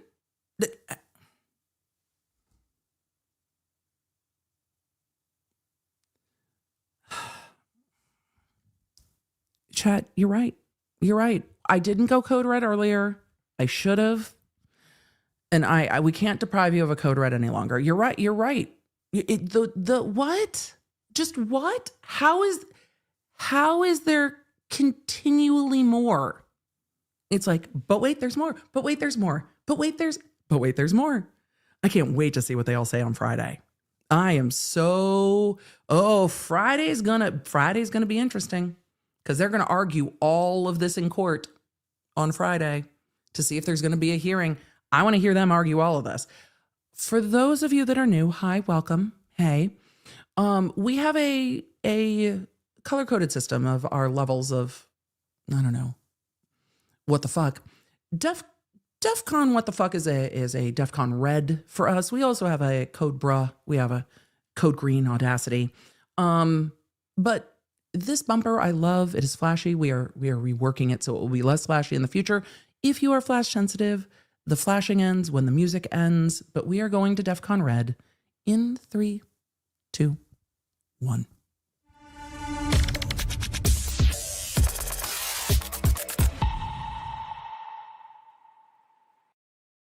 And then we will, unfortunately, we went code red at the end because we're going to have to wrap up soon. But it's like, but wait, there's more. But wait, there's more. But wait, there's more. When did he run the Axiom program? It says at the time. So in 2023, when did he run it? But if he ran it at the time, you would think that would matter. Mr. Green's findings were consistent across all 5 tools employed. We're going to have to find his declaration. It'll be somewhere on the internet today, I'm sure, even though it's not attached here. That's okay. Like Green, Whiffin's methodology was to use digital forensic tools to analyze the raw image file of data from the iPhone. Unlike Green, however, Whiffin used only 2 digital forensic tools. We saw the testimony, and Whiffin works for Celebrite. I think Whiffin working for Celebrite could be persuasive to a jury. However, if there have been changes to Celebrite since then, they are going to have to explain it at trial because a jury could interpret that 2 ways. They go on to talk about Jennifer Hyde, who we saw testify. Jennifer Hyde was there the day that cameras got kicked out, but then cameras were allowed back in. And then they put a camera pointing up into her face that was just such a rude camera angle. But we still got to hear Hyde's testimony via Zoom for the day. It was wild. Hyde admitted in her May 2023 report that the search artifact appeared in a deleted state. She disagreed with Green's opinion about whether this information indicated that a search was conducted at 2:27 and whether or not it was deleted, because she said that related back to the tab and not to the search exactly. They say inexplicably Hyde changed her analysis and findings from her May 2023 report to align with Whiffin after a Celebrite manipulated update. More information I desire about that, to one physical analyzer program. Insights, I don't know how to pronounce that, which the defense learned about approximately 1 week before trial began. So this was back in April. An update, I thought that came up at trial. An update to Celebrite, quote unquote, magically removed the 227 timestamp value from the records sourced from the Safari browser state DB. What about the DB wall file? They go on to say, using only this updated Celebrite tool and no others, Hyde drafted a new report in December 2024, taking back without explanation her original conclusion that the artifact containing the 22740 timestamp was present on the iPhone. She opined instead that the artifact containing the 227 timestamp was not present in a deleted state or otherwise, citing merely an unsupported conclusory and scientifically insufficient assertion that the timestamp was quote unquote not reliable. When all this comes up at trial, because I think all this will come up at trial again, that's going to be a very interesting cross-examination. Hyde's going to have to explain why why her opinion changed, and I'll be interested to see what happens. I'll be interested to see what happens there, because if an opinion changes, and experts sometimes do change their opinion with new information, but everything you said at the first trial is going to come up on cross-examination. And I'm going to have to go back and look at that testimony, because Whiffen did talk about Celebrate updating. This is just a mess. Oh my God. Even the tech's a mess. Like Whiffen, neither Hyde nor the Commonwealth explain how the update occurred or any scientific reason for the change. The Commonwealth simply makes the same bald conclusory statement as Miss Hyde, apologies, brain, that further research shows that the timestamp is not a reliable source for a timestamp relating to the URL shown. I'm going to need to look precisely at what Hyde says now, because Hyde, to the best of my memory, and I have not gone over these transcripts like the lawyers have, Hyde, to the best of my memory, said that there were also concerns that the timestamp went directly to the tab, not to the search. So I don't know if this is a change of opinion, as the defense argues, or if this is a narrowed explanation of the same opinion. We'll see. But the fact that there was, for all of you that are like, why the code red, the Commonwealth's expert seems to have been aware of the 2:27 a.m. house-long Google search and never included it in their original report. And now we're fighting over what the other experts say. But knowing it's there and not disclosing it from the state's experts is a problem for me, to put it mildly.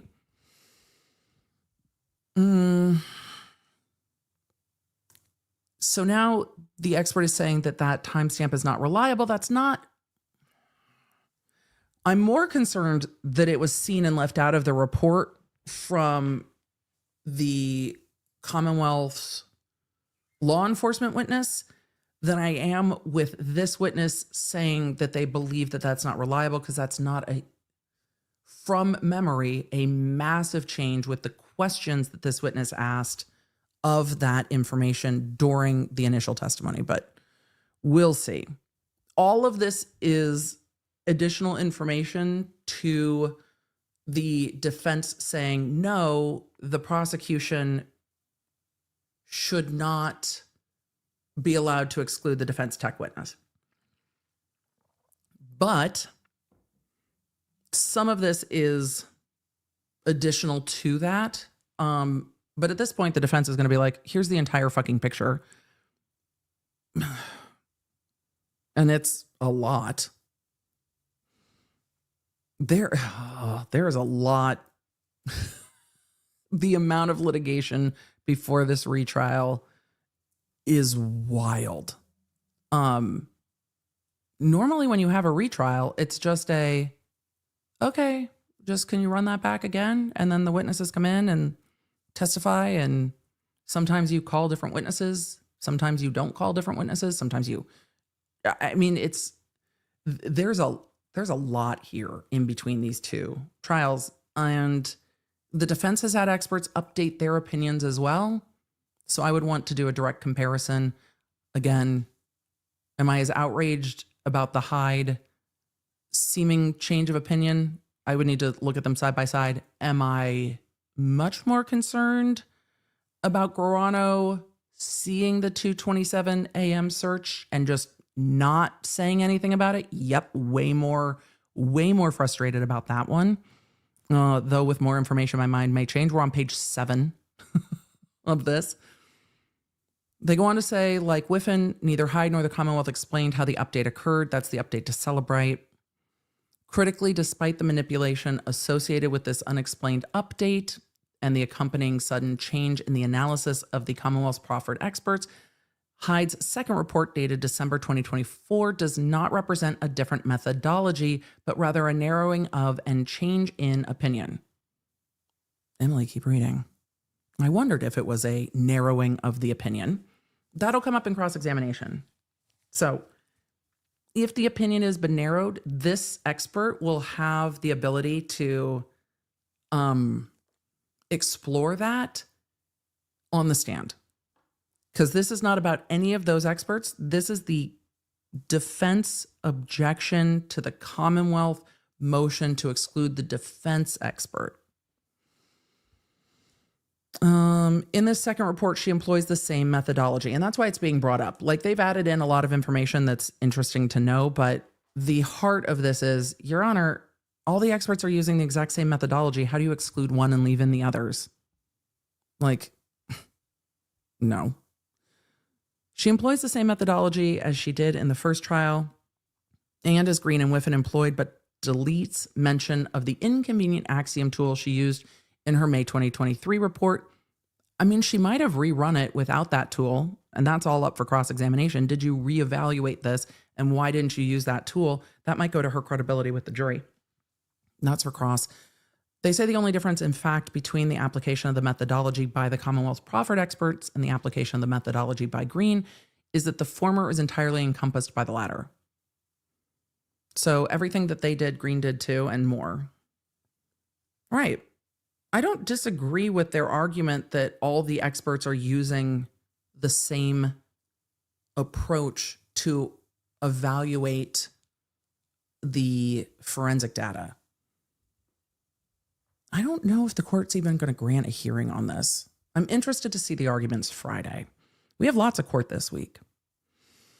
But this on Friday is going to come in hot. And court is supposed to start at 9 a.m. Eastern Friday. I'll probably start streaming at 8:30 Central on Friday because there generally has been some buffer room with them starting, and I want to give us a little Zoom room. But make sure you have the Lawnerd app, because if court is right on time, I might bump that a little bit earlier.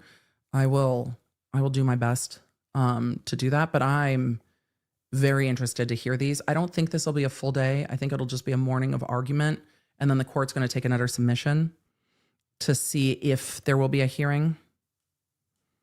Argument: the court should deny the Commonwealth's request to exclude Green's testimony concerning the AM search because the Commonwealth's motion is deficient on its face. They didn't exclude expert testimony, and I don't think the Commonwealth can.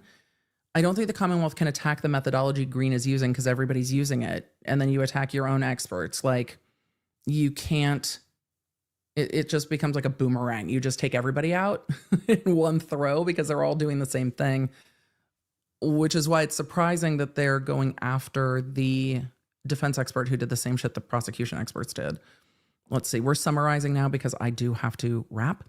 Even if the motion of the Commonwealth was not deficient on its face, Green easily meets the requirements of Daubert-Lanigan. We went over this extensively in the last Daubert hearing with Dr. Russell.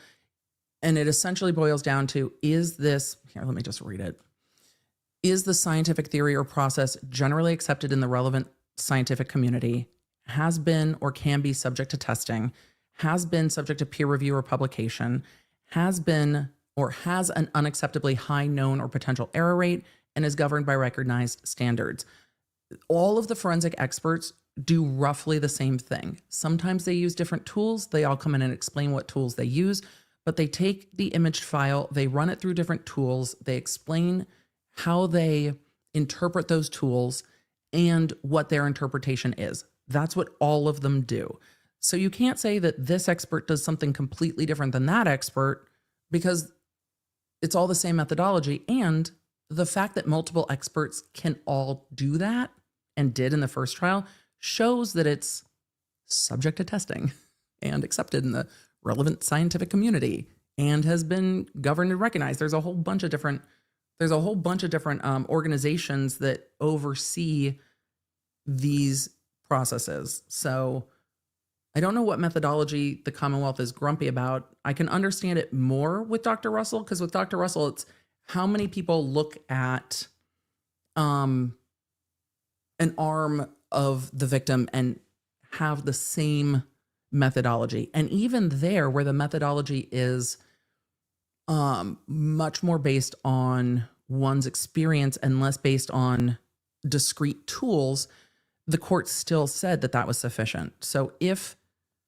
the extensive experience of Dr. Russell in a kind of niche area counts, then these methodologies are going to count. And I don't know if the court is going to even grant a hearing on this, because there's nothing to inquire about the methodology. Okay, so everyone in forensic cell phone extraction uses one or more of these commonly accepted tools. Okay. What else do you want me to ask? Green has been accepted as a digital forensic expert approximately 24 times in the United States for this topic. Has 2 decades of experience, and then they go through all of Green's backgrounds and qualifications. I don't think this is difference. The education, training, and experience described by Mr. Green is not only overwhelming in its own right, but also much more significant than that of the proffered prosecution expert, Ian Whiffen. And Your Honor, our expert is more experty expert than your experty expert. That's why we don't need 2. Y'all need 2 because you don't have enough experience with just the one. Though I think Whiffen's testimony was interesting because Whiffen works for Celebrite, and that's interesting to me. So, contrary to the Commonwealth's contention in their motion that Mr. Green was not broad and contrary to the Commonwealth's contention in their motion, Mr. Green was not broad and vague during cross-examination. I mean, that's not grounds to say there's no. Saying that an expert was broad and vague in their answers during cross-examination is not grounds for a Daubert hearing. It's grounds for better questioning on cross-examination. Come on. His answers were broad. Ask better questions. Also, that doesn't go to whether or not there's scientific methodology. That goes to you asking the questions as the Commonwealth. Let's see. Out of the 5 digital forensics tools Mr. Green used to evaluate the data from the Jen McCabe iPhone 11, Attorney Lally chose one, Celebrate, and asked Mr. Green if he had a certification for that particular platform. Mr. Green stated clearly after seeking clarification of the question, accurate, because questions, that he had no such certification. He added that his certifications were much broader as they concern digital forensic fundamentals and how to conduct investigations and which tools to use. His answers were specific and appropriately detailed. The Commonwealth's statement is thus incorrect. Ask better questions, get better answers. Curiously, according to the Commonwealth's own argument by omission in this motion, Mr. Green remains qualified and his methodology is reliable in the several other areas of data forensics he testified about in the first trial. The Commonwealth challenges none of those several areas of digital forensics, namely the call logs deleted from Jen McCabe's phone, the screenshot of the contact for, quote, Uncle Brian A. deleted from the phone, the location data from the phone, the health data from the phone, see the Commonwealth's motion, the location data from John O'Keefe's phone, and the health data from John O'Keefe's phone. That the Commonwealth does not challenge Green's qualifications to these topics is further evidence of his imminent qualifications. Such a challenge would fail, as should this one. And then they go through the methodology, which is the methodology everybody uses. Which is get the extraction, use the tools, analyze the tools, explain it to a jury based on your experience and training. I'm not going to go through their back and forth on the expert qualifications because we just do not have time. And I imagine it's mostly summarized above. But as I said, let's see. The Commonwealth has not shown that an evidentiary hearing is required. This is the first part of the argument that we'll see Friday. They're asking the court to decide whether an evidentiary hearing is required or not. The court can say no evidentiary hearing is required, and yes, this expert can testify. The Commonwealth's motion appears to stem not from a genuine dispute over Mr. Green's qualifications and methodology, but from its transparent and disquieting campaign to deny Reed the ability to present her own defense through her own qualified and reliable witnesses, to prevent the ultimate jury from receiving and evaluating evidence that is harmful to and inconsistent with the Commonwealth's theory of the case, and to drain Miss Reed of her resources in advance of the trial process.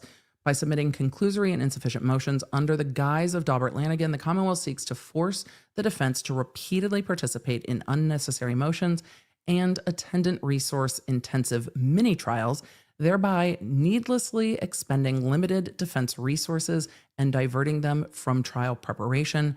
Through this misuse of Daubert-Lanigan, the Commonwealth is also effectively obtaining depositions of defense expert witnesses, including the attempted locking in under oath of their testimony for use at trial. This motion and others like it are tantamount to legal tyranny. Twice. We've gotten legal tyranny twice. Not a search for truth and justice. Allowing the Commonwealth's motion to exclude Mr. Green would not only sanction this misguided and disturbing approach, but also the impermissible and intolerable adverse jurisprudential consequences of the Commonwealth's actions, which would extend beyond the instant case. They're pissed. And they just aired out the prosecution. Oh, Orwellian again. And they just aired out the prosecution's experts and were like, so y'all are just changing your mind before the second trial? You are allowed to present different witnesses at a second trial. Experts are allowed to evaluate their opinions and say, I've evaluated more and this is what I'm saying. The defense expert did it. Dr. Russell evaluated more and said, not only are these my opinions, but these are my additional opinions. That can happen. What a jury thinks of it is going to be interesting to see, because just because an expert updates or tailors or modifies or changes, whatever word you want to use for their opinions, does not preclude questioning on what they testified the first time. What the expert testified to the first time still comes up either in direct or in cross. And you're allowed to say, but your first report said this, your second report said this, your third report said this. Is that because the Commonwealth told you that it's bad for their case? Why did you keep changing your mind? Why are your opinions changing? And we'll see the Commonwealth do that to Dr. Russell too. Oh, so it didn't work well enough the first time. They're not going to be allowed to argue that. Oh, so the first time you testified this and now you testify this. Why did you change your mind? They're allowed to have those conversations. It all comes in. They are allowed to update their opinions. Both sides' experts have done that at this point. The continued disclosure in motions that there are things that the defense was not told by the Commonwealth, I find deeply concerning. And every motion, there is a zing to, hey, by the way, we found out later XYZ. So I don't know what the Commonwealth hopes to accomplish here, but it seems that all the experts rely on the same methodology. This is signed by Mr. Alessi. Hey, Mr. Alessi. Mr. Alessi seems to be the defense expertiest expert lawyer, which doesn't surprise me based on his argument. So we will see Mr. Alessi in court. And while I don't often take bets on court, over under on Alessi saying Orwellian at least once in court. I'm saying there's probably a strong chance that we see it. Let me give a quick summary. I don't think I'm going to have much time for Q&A. I'm going to speed run some. And then we're going to have to wrap. But here's what I promised you, because we did not get through all of this. I will give you a summary of this at a minimum. I'm going to try to do it tomorrow before we stream. But I think it's actually better placed, as I think about it, it's probably better placed on Friday to give a summary, like short form of these motions after I've gone through both sides of them before we go to argument on Friday. Friday is going to pop off. Friday, we will be in court. I will give you a summary of these motions again before court on Friday. Tomorrow, we are going to court to take a look at all the arguments in the Corey Richins case. If you have not watched those yet, well, we've got to talk about whether or not Attorney Bloodworth is a law nerd. And if you are in the Law Nerd Lounge, we've had that discussion a little bit. So we'll have some moments of court tomorrow. It does not seem that the entire the entire hearing is available, but I attended a part of that hearing, and then Chris on Team Baker attended part of it. So between our notes and what has been publicly shared by Court TV and others, we should be able to put together what happened at that hearing. The court had not ruled yet. Maybe the court will within this week. I'll let you know. So tomorrow, normal time, no stream on Thursday. Members, I've got something for you on Thursday, time TBD, but don't worry, we're going to go over some other court hearings together. Don't worry, it'll be fun. Friday, we will be in court. I am assuming 8:30 Central Standard Time for stream, but if court starts earlier, they normally have a little wiggle room on when they start. I think they're supposed to start at 9 Eastern. Then we will modify. So lawnerdapp.com. So with lawnerdapp.com, you will get a notification when we start trial. So quick summary. Rachel said, one of us. Do you think Bloodworth's also reading Onyx Storm at the moment? Too far? Maybe not. We took a quick look at the defense objection to the Commonwealth's motion to exclude Mr. Green, the defense digital forensic expert who evaluated the extraction from Jen McCabe's phone and other items of evidence, though this argument surrounded the 2:27 a.m. Google search regarding how long to die in the cold, which is a much contested item of digital evidence in the first Karen Reed trial and will be again, presumably in the second trial. The prosecution asked for a hearing like the one we saw with Dr. Russell to determine whether or not Dr. Green can testify. And the defense, among other things, said, but they all use the same methodology. All of the forensic experts take the digital extraction, run it through different tools, and interpret that information for the jury. And though they come to different conclusions, that's for the jury to decide which expert's methodology they find more reliable and which conclusions based on the evidence and information they find most reliable.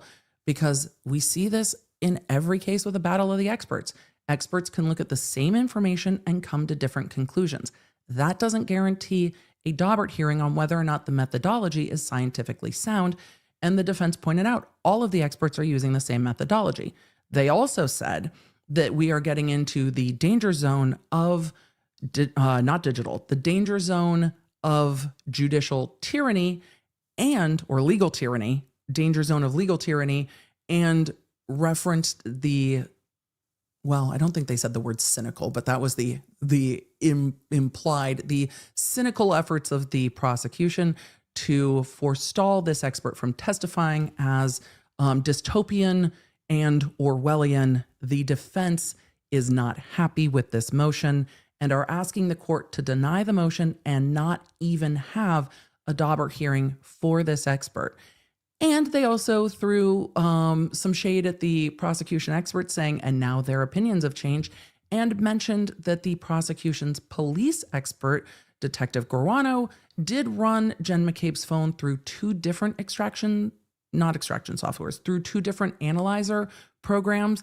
One analyzer program indicated that Google search, the house long search, was there, and that was not turned over to defense in the initial report from that detective, which again raises questions about why things were just not disclosed, because when you are law enforcement, you don't get to pick what's important and turn it over. If it's there, it's there. How is it just not disclosed that you saw it? It's going to be interesting to see what happens Friday. I will be surprised if the court grants a hearing here. I think that this area of expert testimony has been well trodden enough that there is likely not a need for a hearing. And then we'll see on Friday, A, how many times Mr. Alessi says Orwellian, and B, if the court brings up the ACRA experts and whether or not that discovery issue will be an issue, is an issue, or not an issue. We'll see. So with that, a few questions, and then we've got a Zoom. So I am not late because I thought I would have enough time, and then new filings. Emily, you got rid of the new filing alert, and now all the time there are new filings while we are streaming. We're going to have to make a new filing alert because damn, it keeps happening. All right, let's go back to the other.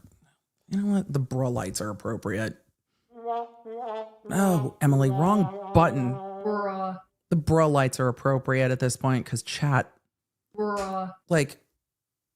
Bruh. Today has been a lot. Bad Lady Vet, thank you so much, A, for your service, and B, for your generous super chat. Stubbs, let's see. Replay, Stubbs her toe race into remote EDB is still live. If reasonable, it's not like a whole woman's life, breathing free or being free versus rehabilitated and corrected by extensions of a snowplow. Jealous Man 2 PD, woo, I mean, it's just a toe. Bad Lady Vet, I'm not sure what we're talking about with It's Just a Toe, but these are not small considerations by any means when we are looking at the Reed case, because yeah, it is, there are a lot of rights here. And at the end of the day, I still have the same opinion that I did at the end of trial, that John O'Keefe deserved a better investigation and his family deserves answers about what happens to him, even if they don't like those answers. And victims' families don't always like the answers. And when the answer is, we don't know, then the only thing that happens is no one gets prosecuted. And I still don't know how we're here. We'll see what the judge does, but I don't think there's going to be a hearing on this one. Stephen, good to see you. Late from the siren call of the Law Nerd notification replay crew is where it is at. Yeah, it was a delayed code red today. There were multiple points. Can you link the filing in the description? I will. I'm going to try to find one that has the affidavit too, and I will for sure. C. Jones said on rewatch, going to DMB Jazz Fest. That is on my list. I will probably also be going to Jazz Fest, but I'll keep you guys posted. Maury, thank you for the gifted memberships. Thank you everyone for your chats. I'm sorry we did not get to all of them. We definitely went into new filing mode instead of more answers mode. Heather Whitaker, always important to keep in mind because the O'Keefe family has been through it. And I think what they and all victims' family deserves are answers where there are answers, and transparency and honesty where there are not answers. So they have a reasonable expectation of what is to come. And those are uncomfortable conversations to have when a case can't be prosecuted, but that's part of the job. Not every case can be prosecuted. Not every case can be prosecuted. And it's, if the investigation is not done in a way that a case can be prosecuted, then it shouldn't be. And that can be frustrating. And I mean, I don't think I don't think going to trial and losing helps anyone feel like there's answers here, but we'll see. Laura said, I have finals for my first term to get my paralegal associates this weekend. Wish me luck. Lots and lots of luck, Laura. I hope today did get spicy. Good foreshadowing. The defense did not mince words on how they're feeling about things, their feelings about things. And court on Friday, I imagine, is going to be quite interesting. It's going to be quite interesting. So we will see. Enraged Bacon. Oh, the screen name is amazing. To me, this is worse than what happened in Rust because no, it's not mid-trial. It's after Karen Reed was already subjected to a trial. And I completely understand that because it becomes much more expensive for the defendant at this point. The standards in a lot of jurisdictions are different, whether it is mid-trial or post-trial. Law nerds, I'm sorry we didn't get to all the questions. I think going through the new filing, even though it was quickly, was worth it for the Alessi of it all. I have questions. I'm going to look for that affidavit. I'll give you a summary on Friday and probably before that as well. And with that, law nerds, thank you for being here. Thank you for being a law nerd. Sorry to have to zoom after, oh God, it's been almost 4 hours. I'm going to stream 3 days a week and then we're going to keep those streams shorter. Just lies. Just lies. Just lies at this point. Apparently they're not going to be. Eventually we're going to get back to like 2.5 hour live streams. When that will be, who knows? And then we're going to end at a 2 hour stream and everybody's going to be like, where are you going? Law nerds, we're going to court tomorrow. Don't forget to get the Law Nerd app and I will see you tomorrow.